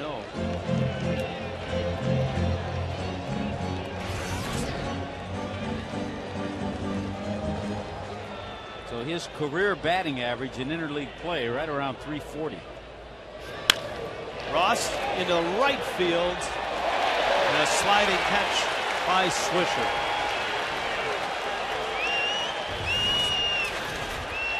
Nice swing by Cody. You don't see Cody hit a lot of balls the other way, but locked in, swinging well, and a sinking line drive, but he's robbed on a nice play by Swisher.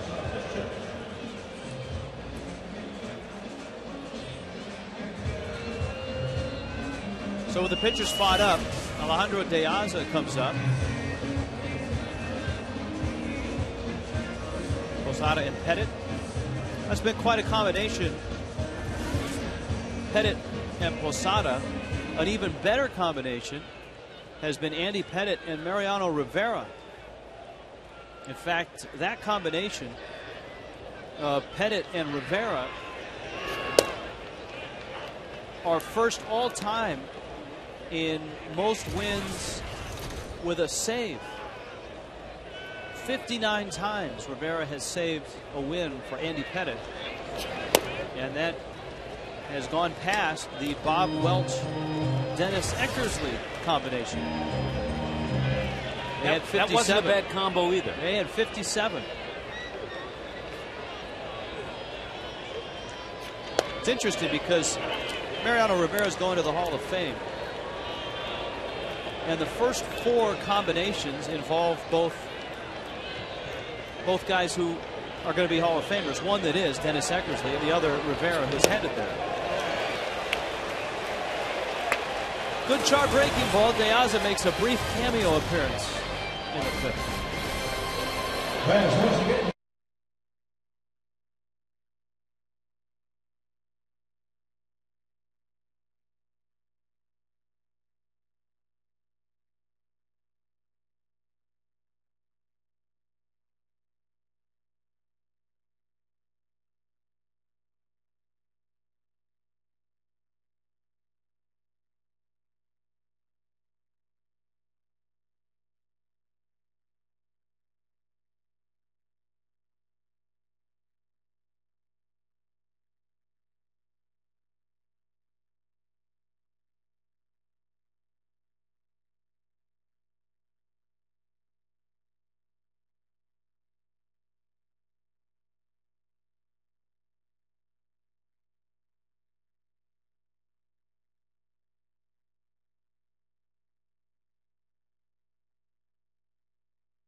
The Orioles, we've got Wednesday and Thursday night for you as well.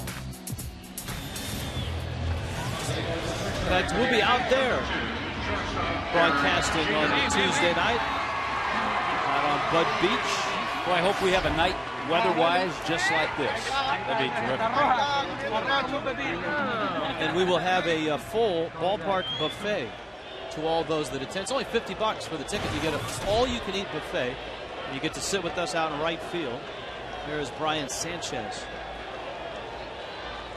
Marlins.com/fantasy if you're interested in those $50 tickets. And you get a shirt. And we'll put you on TV as well.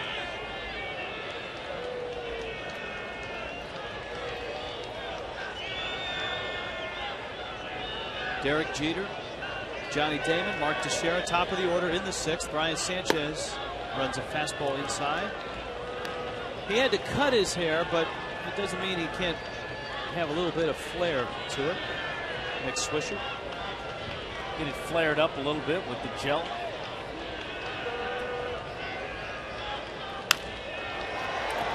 Jeter slices that one to right, and it's foul.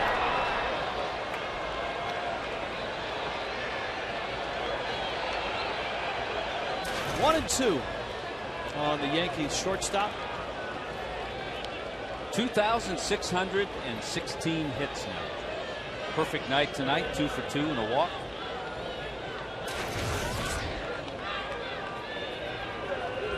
Obviously a guy whose Hall of Fame resume has been enhanced by the many postseason appearances, and he's certainly played well in the postseason. 123 postseason games, and he has a .309 average in the postseason. And he's had good at bats all night. Lines that one out to Cody Ross. It's the first time the Marlins have been able to get him out. Well, he missed a game and a half. He had a little ankle sprain, nothing serious. He didn't start yesterday. Came in and pinch hit, stayed in the game, and he didn't play the day before. So obviously feeling healthy with good swings tonight. Do you think that eventually they will move him off of shortstop as Damon climbs in? I think it's possible. I think it's possible. I think he's maybe a little upset. He read that baseball Bible, fielding Bible. It rated him very low. Right. And I think he has responded. But as we mentioned, he's gotten a lot of help from Mark Teixeira at first base.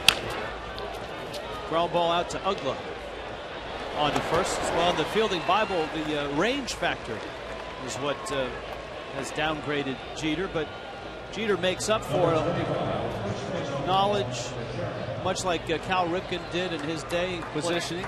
But then you mentioned Ripken, and he did eventually make that switch over to third base. But there's already a third baseman that'll be here in New York for the next. Yeah, and actually their second baseman isn't bad either. 5-6 years, and Alex Rodriguez. So they're. I mean, where would you put Jeter if he's not your shortstop? Well, if there wasn't room in the infield, you might think about left field.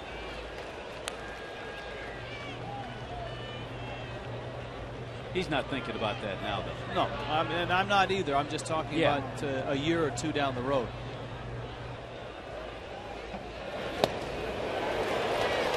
Sanchez with a good pitch, and he's out in front of Teixeira, 0-2. Yeah, he had that good split finger changeup to get Damon on the ground ball. And there it is again to get the swing and miss by Teixeira. Sanchez very quietly has worked himself into tighter situations. You kind of earn your stripes in the bullpen, and the Marlins have started to put him into positions in tight games, though he's in here simply because of West and his inability to get deep in the game. That's a long drive that ends up foul. The Marlins, as Tommy pointed out, really didn't want to go to Burke Badenhop because he pitched 3 days ago, having to piece it together with Shortman. You and I were talking before the game because we had a conversation, I forget whether it was on the bus or the airplane, about Matt Lindstrom having not been used in a safe situation. But you had a chance to talk to him, and we do know he's been getting his work. Yeah, Lindy said that in Boston a couple nights ago he had a side session that simulated an appearance for a closer. As we know, he's the type of guy that if you don't use him, he can get a little out of whack. And I hate it when that happens. Cantu steps on the bag. 1-2-3. Nice inning for Brian Sanchez.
cam. Got to freeze the audio as well as the video.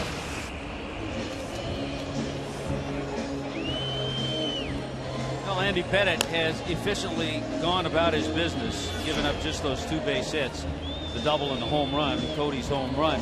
He has not walked the batter.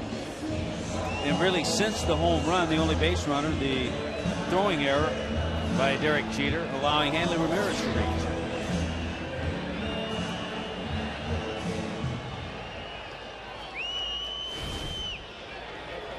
During the break,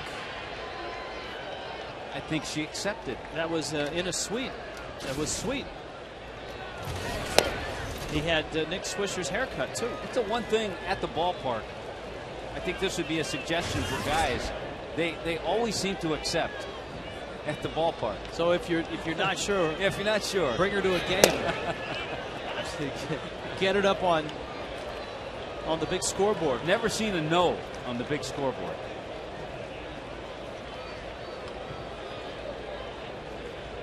Chris Coughlin takes a strike. There they are. The happy couple. Yeah, he does have the Nick Swisher look. Sort of that, the hedgehog look, the rooster look. Yeah, see, there you go. Do you think she would have said yes to Nick Swisher? Well, we better check on Nick's background. Here's the 1-2. Maybe he told her he was Nick Swisher.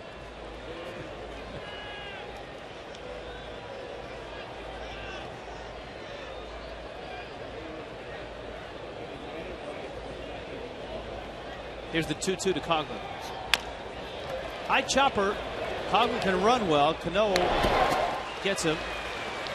And Coughlin is 0 for 3 on a night where Andy Pettitte has been outstanding. Just the Cantu double and the Ross homer, and that's it.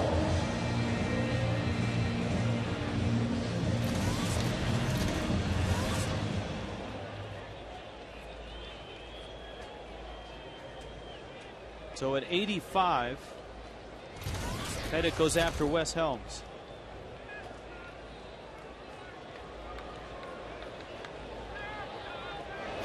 Tonight in interleague play, it's the battle of the East. National League against American League. Here, the Yankees beating the Marlins 5-1. Atlanta is beating Boston at Fenway 6-2 in the 6th. Jason Bay has homered. Nate McLouth has homered. The Mets at Citi Field are up 4-1 over the Rays in the 7th. A rare sight at that ball game, a Brian Schneider home run, his first of the year. Now his playing time is diminished a little bit with Omir Santos, the job he's done. Toronto has tied the game in Washington 1-1 in the 7th. And the Phillies are trailing at home 4-2 in the 7th. The Phillies earlier today filing a petition with the National League to play the rest of their schedule on the road. Struck him out. Beautiful pitch from Pettitte. Backdoor breaking ball. Yeah, he gets you thinking just enough with the cutter, and then all of a sudden he flips his breaking ball and gets the outside corner. Just a perfect pitch. Yeah, the Phillies coming into play tonight 13-19 at home and 23-9 on the road.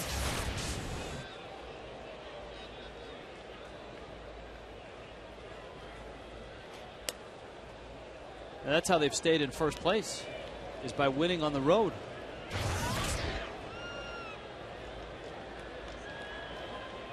Hanley 0 for 2.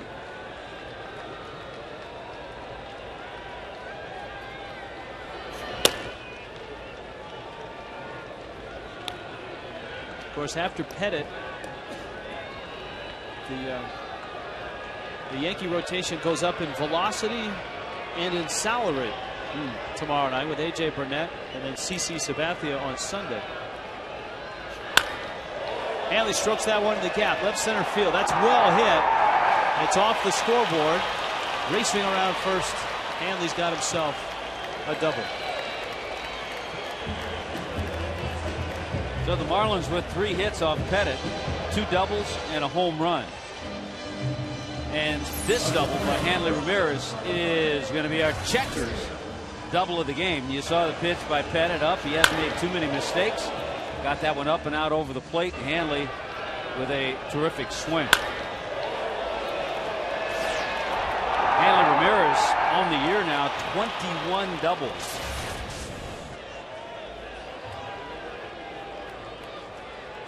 So Cantu, who has doubled and flied to center.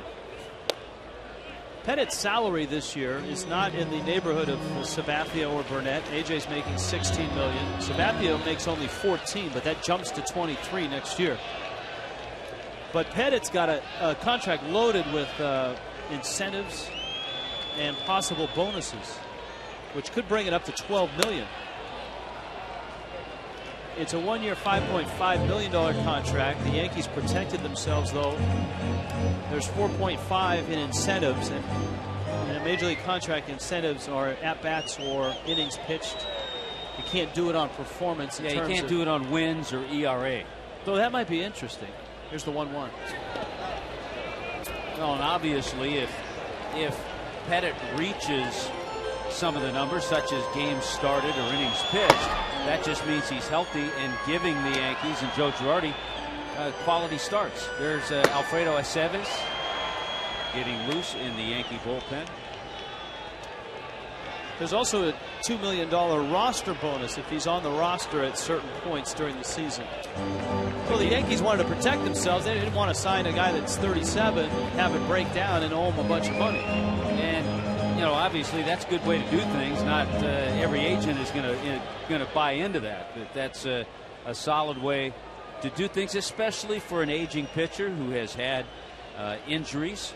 He spent times on the disabled list over the years.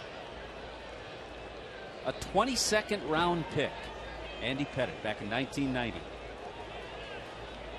Deer Park, Texas.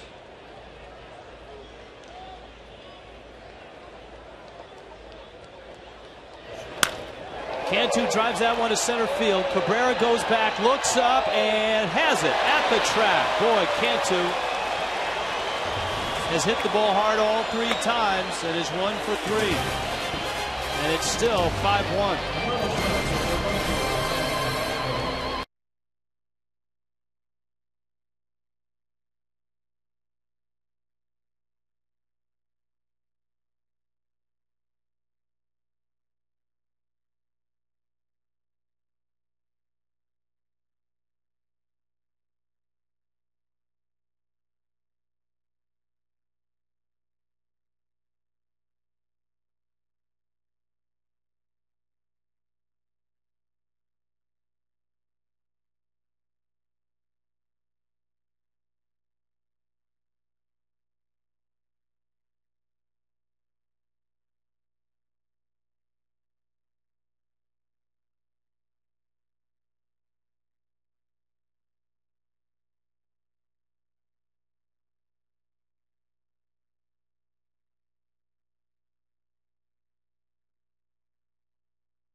Big night for the Yankees so far.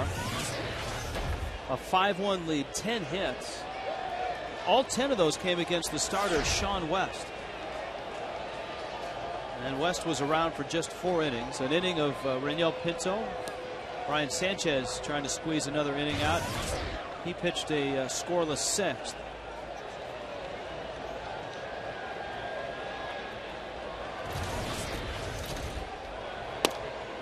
Posada takes inside. Posada is from this side of the plate. Very Chase Utley-like. That he crowds the plate, has those hands right out over the plate. And you see where they're trying to pitch him, crowding right there. That's right where you'd want to pitch Chase Utley, too.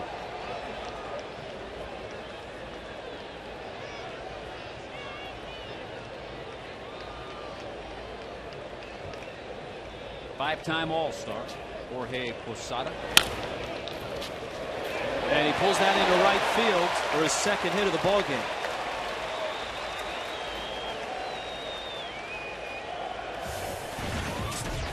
You can still become a Marlins season ticket holder. Enjoy the best rewards and benefits in the majors. A plan for every fan and budget. And they start at just $85. Season ticket plan is the best way to secure great seats for Super Saturdays. 1-877-MARLINS. Marlins Baseball. It's where you want to be.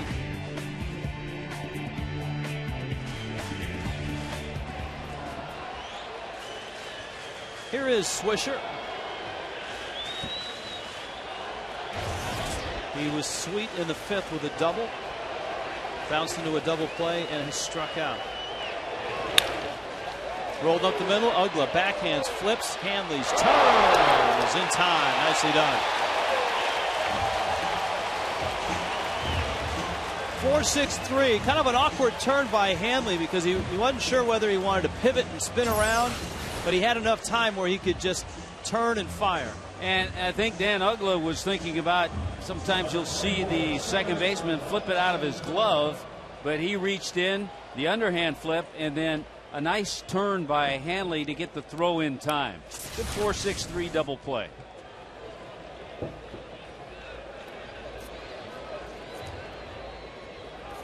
Robinson Cano.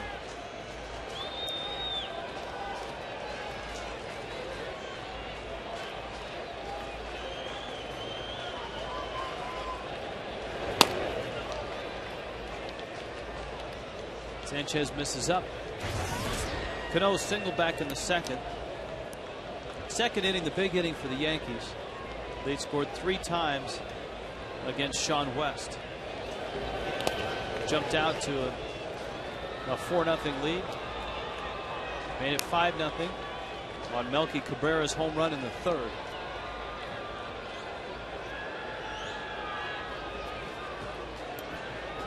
And from that point, it's been all Andy Pettit. You know, it was a little different when Sean West was matched up against his idol, Randy Johnson. He didn't really have to pitch to Randy Johnson only but a couple of times. He was pitching against the San Francisco Giants. So a little different tonight, pitching against a good lineup. And not the same pitcher he was in that game. 8 innings, 2 hits, and no runs against the Giants that night. But most of his pitches were down. And most of his pitches were up tonight.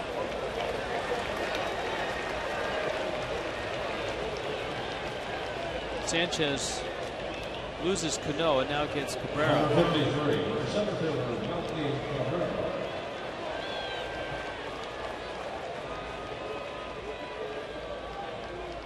The Yankees are trailing in the East by 3 games at 37-29, but they would be the wild card leaders if you were to stop the dance right now. Well, they're enjoying seeing the scoreboard and seeing the Braves with a 7-2 lead against the Red Sox tonight.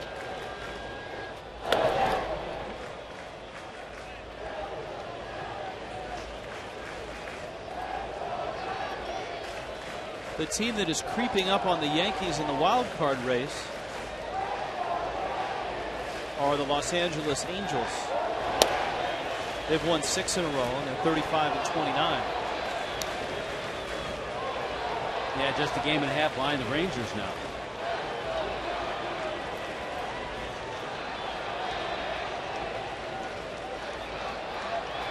But nobody wants to win the American League Central. Cleveland, one of the real disappointments this season. 10 games under in the basement. The Tigers lead, but they're just 4 over. The Twins are 2 back at an even 500. Then you've got the White Sox 4 under. Kansas City 7 under. Cleveland had a 7-0 lead early in the game against the Cubs this afternoon at Wrigley Field, and the Cubs came back and won that game 8-7.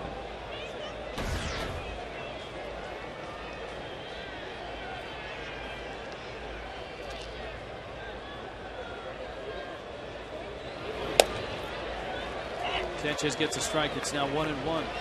And if I'm not mistaken, Cleveland had their Cy Young pitcher on the mound, Cliff Lee. So Cliff Lee could not hold the 7-0 lead. Or perhaps his bullpen, too. Yeah, Cubs got a run in the bottom of the 9th to tie it. And then one in the bottom of the 10th to win it.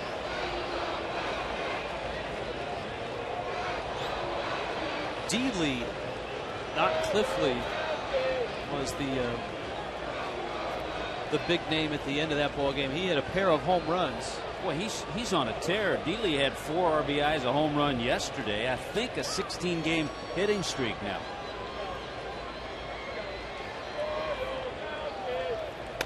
His second homer tied the game in the 9th. Brian Terrio had a bad hop single to win it in the 10th. Do you think they call him D. Lee in Chicago? I know it's interesting. You and I go at different places. Yeah, we talked about that, didn't we? Some of the names you know, guys, like Boston, I don't think anyone calls him Mikey Lowell, but down here, a lot of people call him Mikey. The only guy who may call him D. Lee in Chicago would be their TV voice, Len Casper. Yep. We've not heard a JP out of any of the Dodger people or Juan Pierre. You don't hear Vinny calling Juan Pierre JP. 2-2. Here's the 3-2 pitch.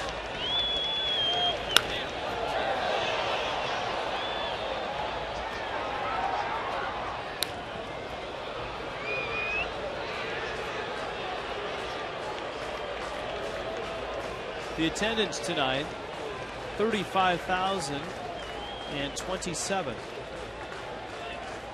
Nicely done.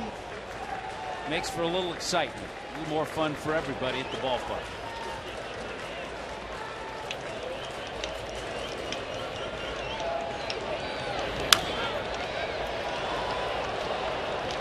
Melky Cabrera with a lengthy at bat. Of course, the Red Sox tonight going for their 502nd consecutive sellout. There were probably, I would say, 5,000 to 8,000 left at 11:30 last night when they called it.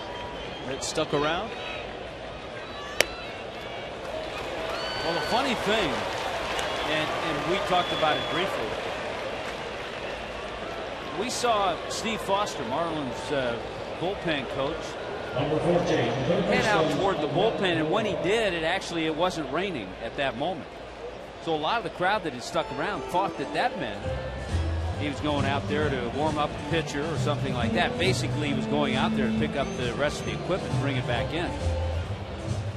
But at that time, a few fans started to come down into their seats.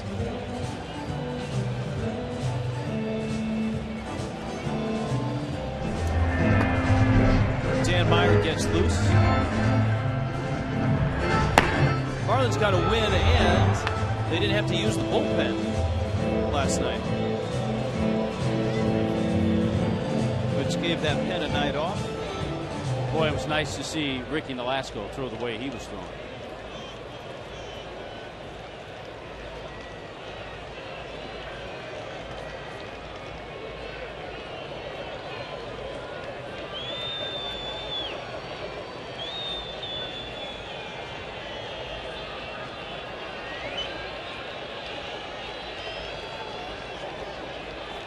Angel Baroa.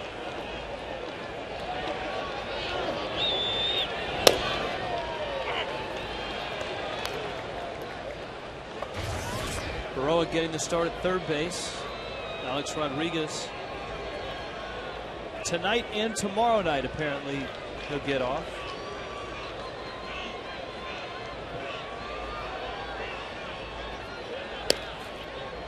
So expect to see Alex on Sunday night.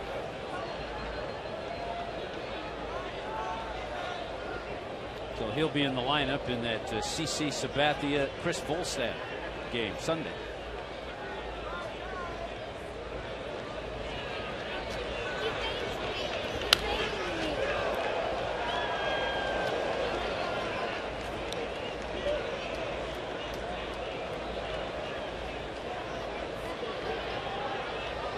Well, you can relax. You can visit with friends and family.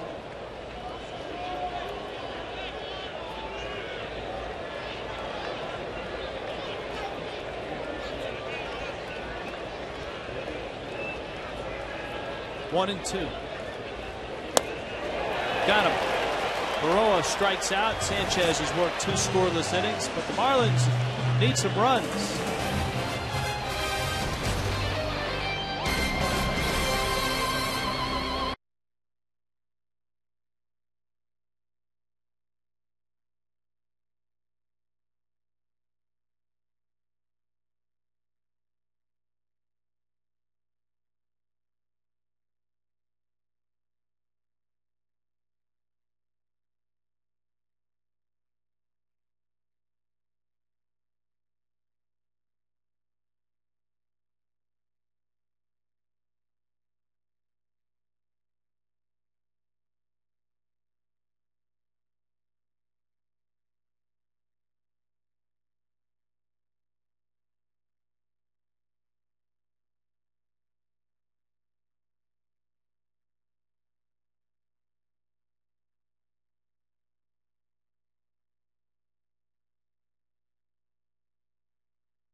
One out, and then they turned it over to Pettit after a nice lead. One of the mistakes he's made, about the only one, a home run, number 11 from Cody Ross.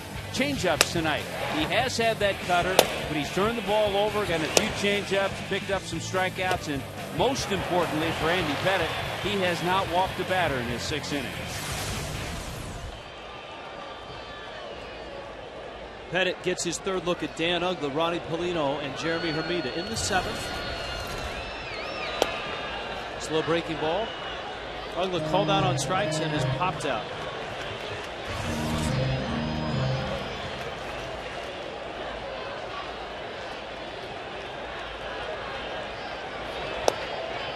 Check swing. He went. 1-1. Dan Uggla has seen a lot of off-speed stuff. He's seen that curveball a lot from Pettit tonight.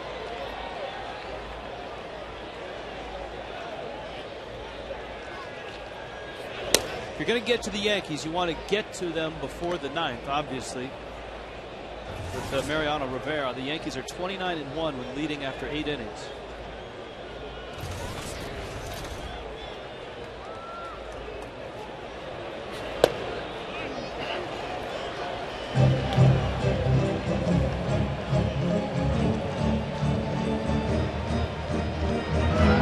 Second time that we've seen a Sebas. Well, Pettit's just gone over the 100 pitch mark. And again, good off-speed pitch, good changeup. Douglas punched out twice tonight. We check in with Craig Minervini. Craig? Well, where you are in Bud Beach, we'll be out here on Tuesday for the Florida Fantasy Auction, of course. And Alex is out here. You come out a few times a year with your group. What makes this a special place to catch a game, Alex? This is where the Budweiser friends meet. Is that your group? Yes, it is. This is where we bring all our people, our friends, our clients. Your buddy here, you're telling me that they're giving him. Well, he almost stumbled over here. These shorts here. Now that they're coming back. That look, is that right? No, they're here. They're not coming. Yeah, they're here. All right. What about you, ladies? Are you having fun out here? What do you like watching the game? I love the seats. I love Budweiser. I love the Marlins. Sounds like a NASCAR interview with all the sponsorship out here. Have you been watching the game? Yes, we have. As much as we can see. Oh, they got him there, guys. All right, we'll see you Tuesday night out here. Bud Beach, tell some fans to come out. It's a good place to watch the game, right? Absolutely. Thanks, Alex. Man of few words, but says a lot. Back to you guys. We'll see you Tuesday night out here. Angel Berra with help from Mark Teixeira. Wow, it was close. Just couldn't dance around him. Ronnie Paulino could, the way Hanley Ramirez was able to, and it looked like Teixeira just caught him on the back. Good play by Berra.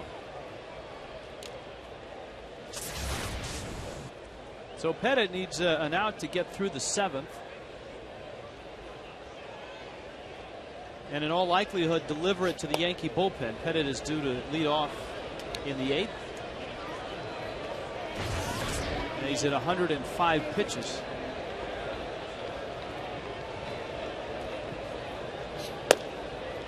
Well, his last 4 starts, he has not gone this long in a game.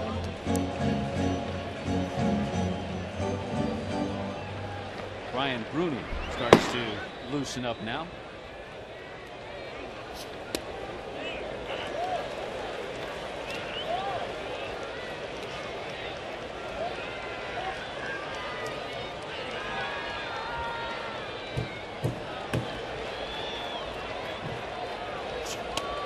Wow. Down goes Hermida. This is vintage Andy Pettit. Rob Drake and Jeremy Hermida disagreeing.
And Jeff Nelson, the submarine right-hander. Tom Gordon, Kyle Farnsworth. Just as middle relievers keep their team in the game, you two can stay in the game with just for men hair color. Well, we're going to see a new. How'd the Red Sox fan get here? He's lost. He's rooting for the He's Marlins. Rooting for the Marlins. We know that. We're going to see 2 new faces. Dan Meyer comes in to pitch, and he'll be facing Hideki Matsui. And we'll probably only see Matsui in pinch hitting roles. He DHs. His knees aren't in that great a shape, but still can swing the bat. Meyer backs him up with a breaking ball. Meyer has put together a very solid year, trying to make this his first full year in the big leagues. This is appearance number 33.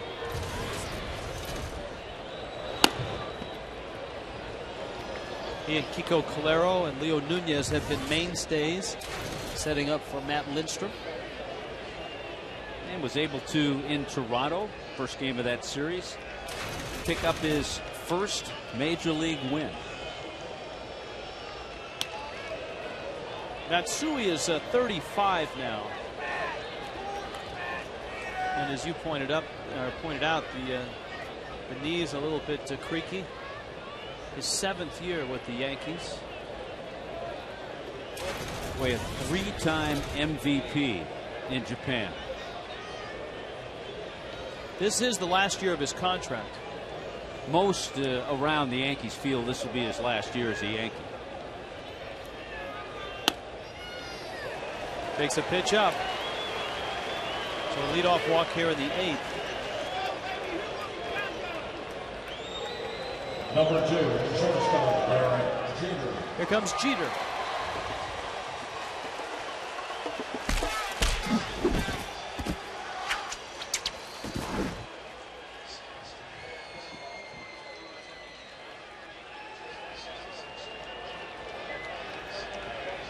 Derek Jeter is 2 for 3, and the one out was a line shot to center. In his first inning double, the 424th of his career, and that tied him with Babe Ruth for 4th place on the all-time Yankees double list. And Jeter, all of a sudden, you start seeing his name along with Babe Ruth and Lou Gehrig and the likes. Oh yeah. Which prompts a question. In about 15-20 years, out at Monument Park, is Derek Jeter out there? Without question. And you'll probably see, could be alongside Mariano Rivera.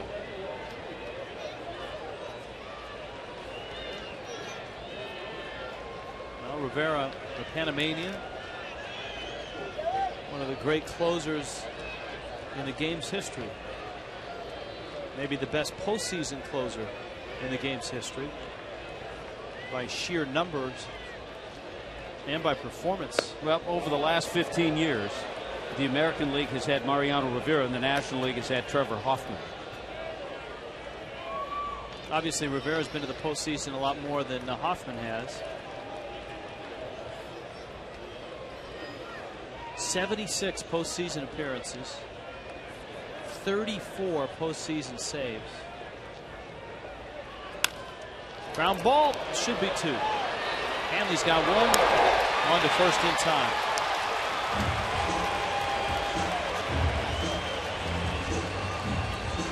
So Dan Meyer, after the leadoff walk, gets Jeter to roll into a double play. Hope Depot doing more on defense.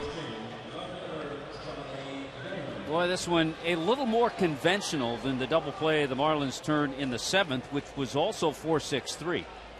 But this one right in front of Dan Uggla, the nice flip.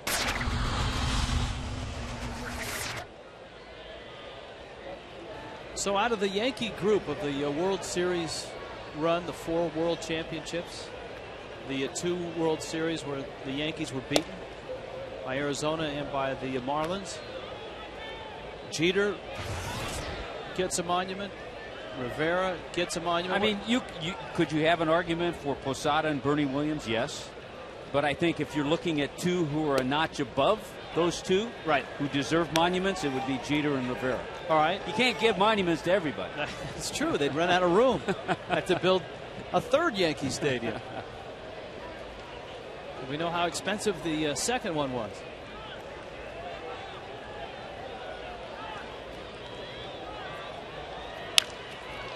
Up the middle, off of Meyer, and it's going to be a base hit for Damon. say in 3 or 4 years Alex Rodriguez is still there and hitting home runs, does he gain admittance to that club, or has he not been a Yankee or contributed enough? I think in order for that to happen, they're going to have to win some world championships. And they've yet to do that with A-Rod.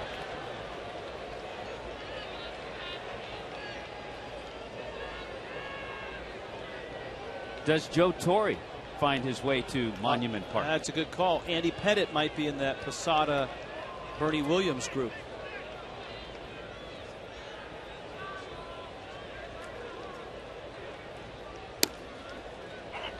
Now, you have arguments, and people would say, well, yeah, they wouldn't have gotten those championships without Bernie Williams, without Jorge Posada. But I think if you look at the entire picture, the two that we talked about would be there.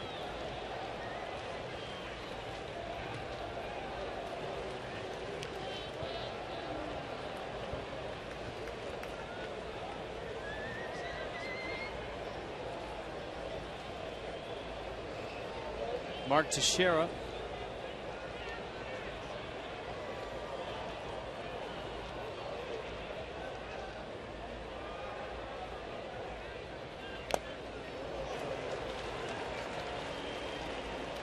Oh, and 2.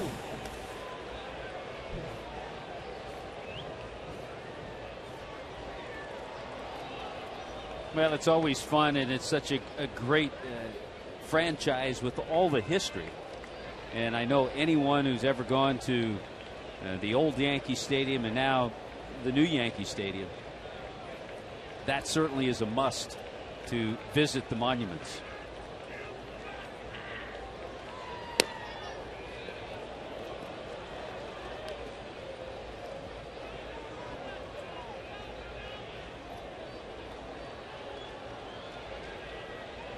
Yeah, it's kind of the way I looked when I got up this morning. It was a long night.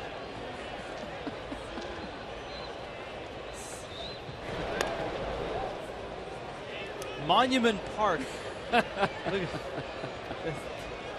It's a growing trend here at the ballpark.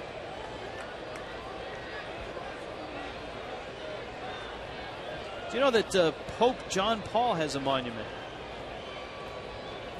I didn't think he hit enough home runs to get there, but apparently for overall performance, he has a plaque in Monument Park. Ron Guidry, Reggie Jackson, Bob Shepard. So there is a name that is not there that also comes up certainly in Yankee history, and that would be Don Mattingly.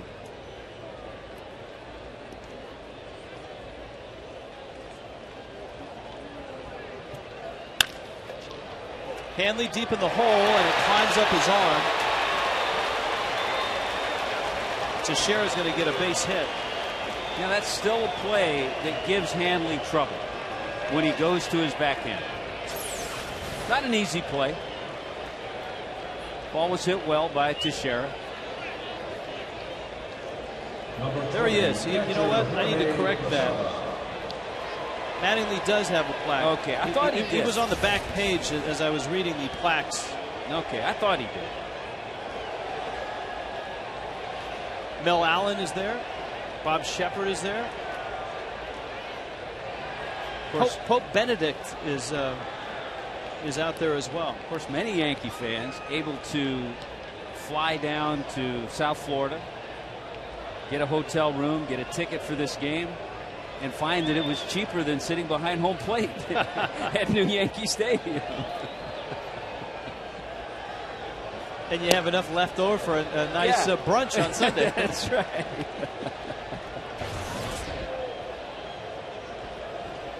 Roger Maris, Phil Rizzuto, Billy Martin, Whitey Ford, Lefty Gomez, Munson's out there, Casey Stengel. If Billy Martin's there, Joe Torre will be there. Oh, without a doubt.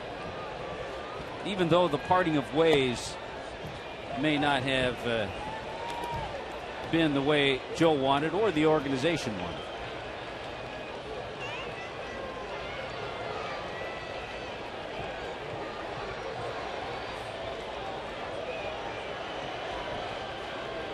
couple of infield hits here with 2 out.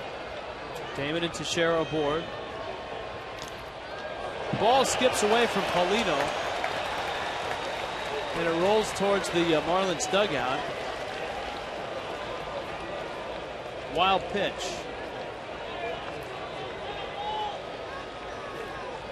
Boy, this is one of those innings that can get away, and you just want to make sure you get one more out. But as I mentioned, the walk, but then the double play really helped out Dan Meyer. Damon's infield base hit, Teixeira's infield base hit, now a wild pitch.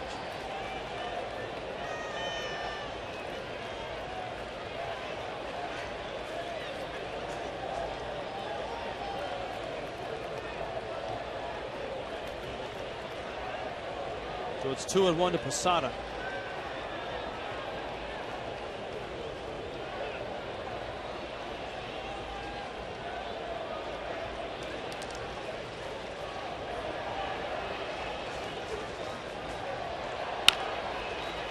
Chopper, Helms, short hop, fires across in time. So the Marlin bullpen has been outstanding after a rough start for Sean West. It's 5-1 Yankees.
Marlins and Yankees, and the Yankee bullpen dips its toe in the water.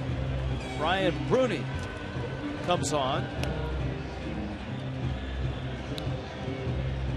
Yeah, he's one of those guys you watch him throw. He's a max effort guy with that fastball that gets into the mid-90s. He cuts it once in a while. Kind of a slurve, a breaking ball that he uses. Changes up to left-handers. But spent a lot of time on the disabled list last year. And a 15-day stop on the DL this year. Yeah, he's just off. A strained right elbow flexor.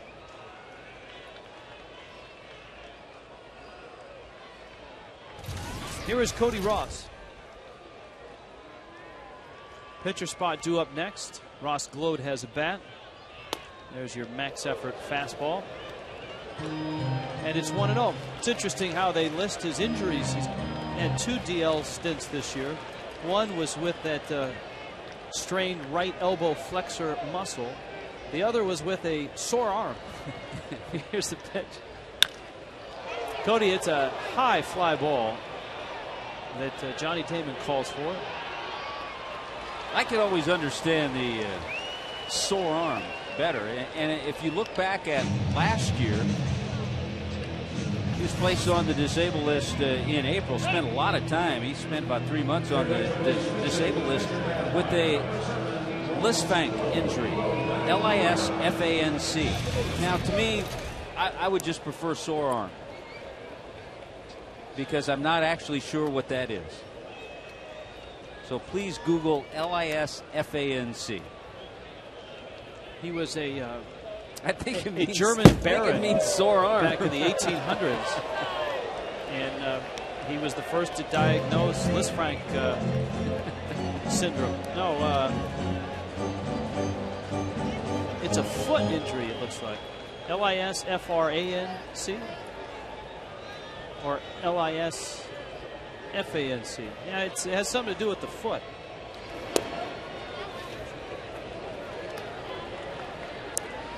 A dislocation fracture of the foot. Okay. There's no R in this one, just FANC. I think that's Franck. Here's the 2-0. Into the seats, and it's 2-1. There must be witness protection night at the ballpark as well, because we've seen numerous masks and get-ups. See, now that's our director leading us into a path of trying to get me in trouble again. Of danger. I pass. Where was he going on that? Here's the 2-1. Let's somewhere along get Rich and the Tommy witness protection line, I think. Let's get Rich and Tommy suspended. It's a great looking mustache. That is. And probably a Tommy Bahama shirt. A colorful shirt. Almost a Goose Gossage type mustache. How about Goose Gossage? Maybe he should have maybe he's on that back page with Mattingly. I better look. Here's the 2-2. It's fouled back. Hey, I think it's Avery Schreiber. Yeah. Remember that guy? He's doing that potato chip commercial? Oh, yeah. See, and only Craig would know Avery Schreiber. I don't see Gossage on either the front or I don't think he was a Yankee long enough. I mean, he was, certainly. But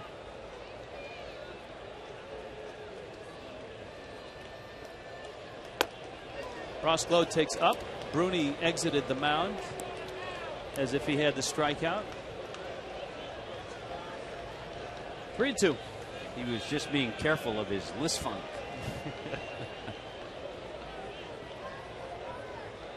Right now we have doctors and people that are going nuts right now. Well, that's kind of the way the night has gone for the Fish. Yeah, there have been a few balls hit hard. Ronnie Paulino play at third. Good play by Berra. Good play by Swisher in right field on a sinking line drive. But you're right. And, you know, Freddie Gonzalez, the ball club, the Marlins, they are not going to make excuses. But believe me, you and I know how we feel, and we're not playing a game, getting it in the time of morning that we did. It's not easy to do at this level. Sometimes you come out, things work out, so you just have to regroup and get back out here tomorrow night. The Yankees probably got in about 3 o'clock. They were a little bit better, yeah. They had the long wait of the rain delay yesterday.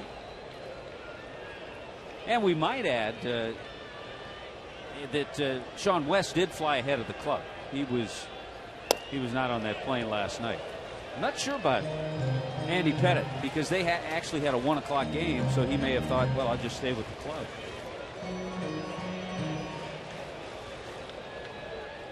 Sometimes that works out, sending the pitcher in front of the club. As long as the pitcher doesn't stay out all night where he's going. Waiting for his teammates to arrive. Yeah. That has happened. I know it has. Coughlin swings and misses, and it's 1-2. The team trudges into the hotel at 3 or 4 in the morning, and there's the next night's starting pitcher. Hi, guys.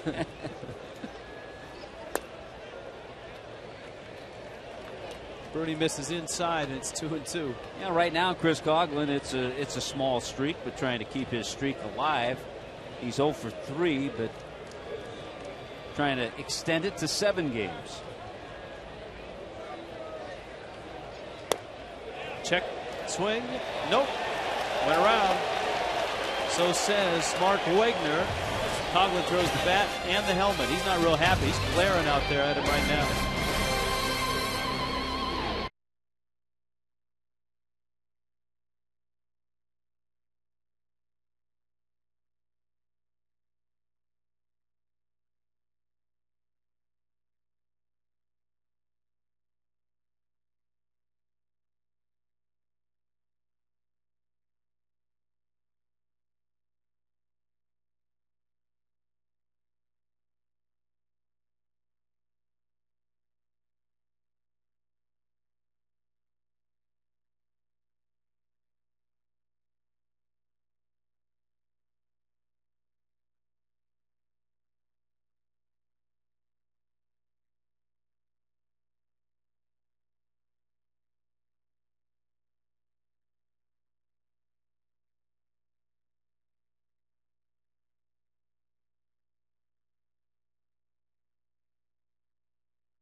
The number to call today. Cody Ross's home run. That was in the third against Andy Pettit. Andy Pettit would go 7 innings and give up just that 1 run on only 3 hits. Matt Lindstrom comes out of the bullpen. He'll get an inning of work, try to sharpen up in hopes that tomorrow night or Sunday night he's needed in a save situation. Up until this point, a good job by the bullpen, Rich. 4 innings, 3 hits, no runs. So nicely done by Pinto, Sanchez, and Meyer. And they turn it over to Matt Lindstrom. We'll see if that side session in Boston sharpened him up.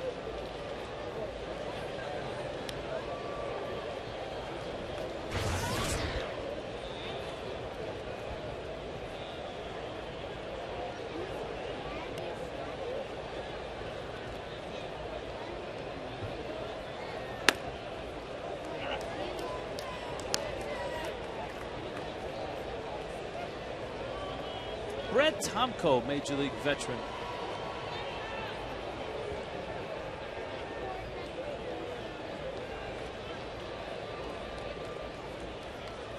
Nick Swisher sends one up in the air to left field. Chris Coughlin.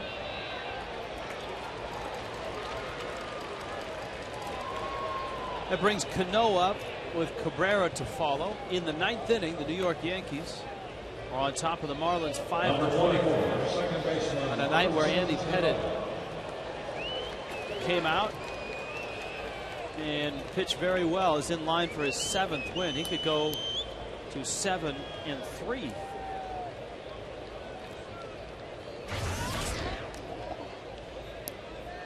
And that would lead the Yankees in wins. How about that? The Marlins will have seen in 2 consecutive series. Lindstrom gets it. Tim Wakefield, the Red Sox leader in wins, and Andy Pettit looks like he'll be the Yankee leader in wins after tonight. Geico brings you our Geico quote of the night. When you have 3 meals at the ballpark before you start the game, it's been a long day. That's Manny Acta. That's a great line. After a 5.5-hour rain delay, but the Nationals made the most of it. And they picked up the win. Thanks in part to Craig Stammen. Their young pitcher went 6 1/3 shutout innings against the Yankees.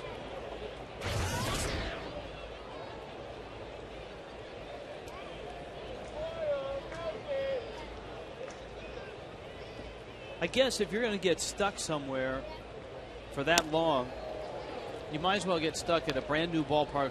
I'm sure the clubhouse in the visiting clubhouse, home clubhouse, state of the art. Better getting stuck in a new ballpark like that than, let's say, a Wrigley Field that has a tiny clubhouse. Well, Fenway's kind of cramped too. Or a clubhouse that has a bad chef. You don't want that golf ball chili. We won't name the clubhouse in the National League. Here's the 1-2. How did that story go? The chili didn't taste right. Is the chili fresh? And the attendant obviously always said yes. And so a particular player dropped a golf ball in the chili.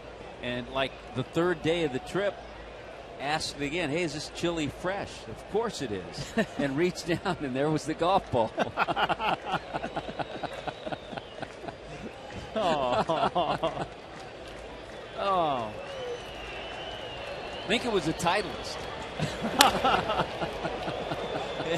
And you couldn't pick it up and clean it at the U.S. Open this week, could you? You'd have to play it as is. Yeah. No lift, clean, and place. That's right.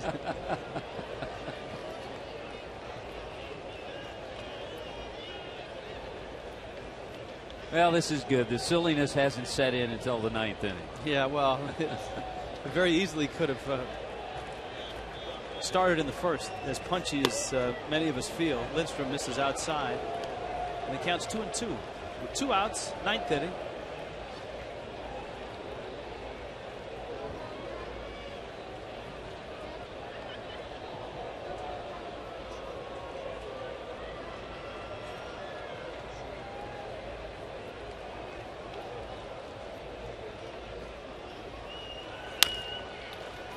Ground ball, tough hop. Cantu plays it. And a nice 1-2-3 inning for Lindstrom. That side session in Boston helps out. And Lindy is sharp, but the Marlins are down to their last 3 outs.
Like Geico, 15 minutes could save you 15% on car insurance. Visit us at geico.com or call 800-947-AUTO. And by Tobacco Free Florida. Tobacco Free Florida wants you to be tobacco free. Visit tobaccofreeflorida.com for more information. Well, the bottom of the 9th rolls around. And it's not Mariano Rivera, though he's not far behind if Brett Tomko should falter. Boy, the well-traveled Brett Tomko, he's been with 8 different teams over his 13-year career. Originally drafted by the Reds. Marlins have seen him a lot over the years. Helms, Hanley, Cantu. Helms pops it up. Well, the Phillies lost again tonight at home. Is it Nolan Reimold? The Baltimore Oriole youngster has hit another home run, his 8th. You know who's actually getting a little playing time, and we were checking the box scores the other day, is Robert Andino. Yes, he is. There's Mariano Rivera.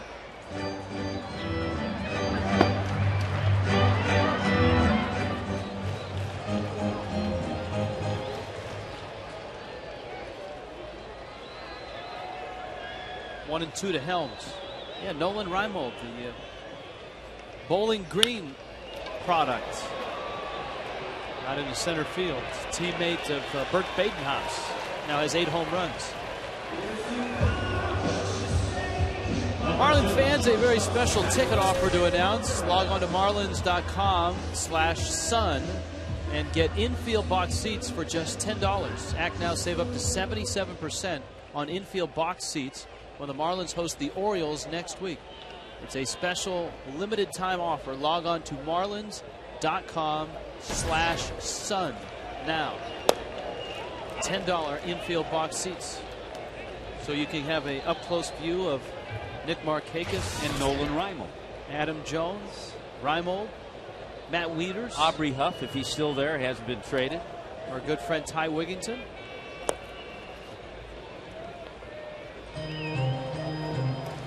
He's got the fish shirt and the Yankee hat. Yeah, he couldn't make the decision. That's okay.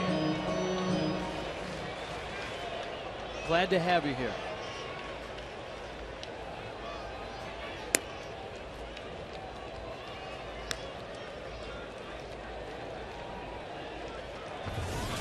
Toronto and Washington are still tied 1-1 going into the bottom of the 9th. Up in D.C. Atlanta finished off Boston 8-2. Dice K gets the loss, and he got knocked around. Well, I wonder how long they're going to stick with. They got some decisions to make there. That whole 6-man rotation. They've invested so much money in him, though. They need him to succeed. Hanley swinging from his heels. Sends it out into center.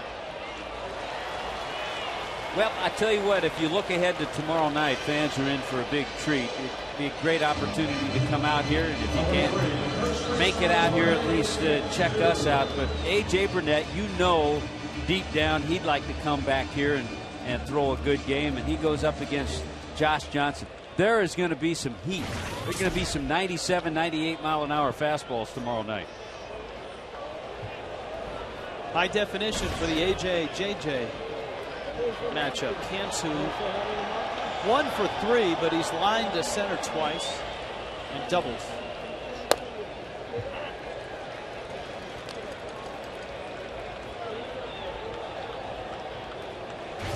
So the Phillies lose, which is good news for the Fish. But the Braves win, which is bad news.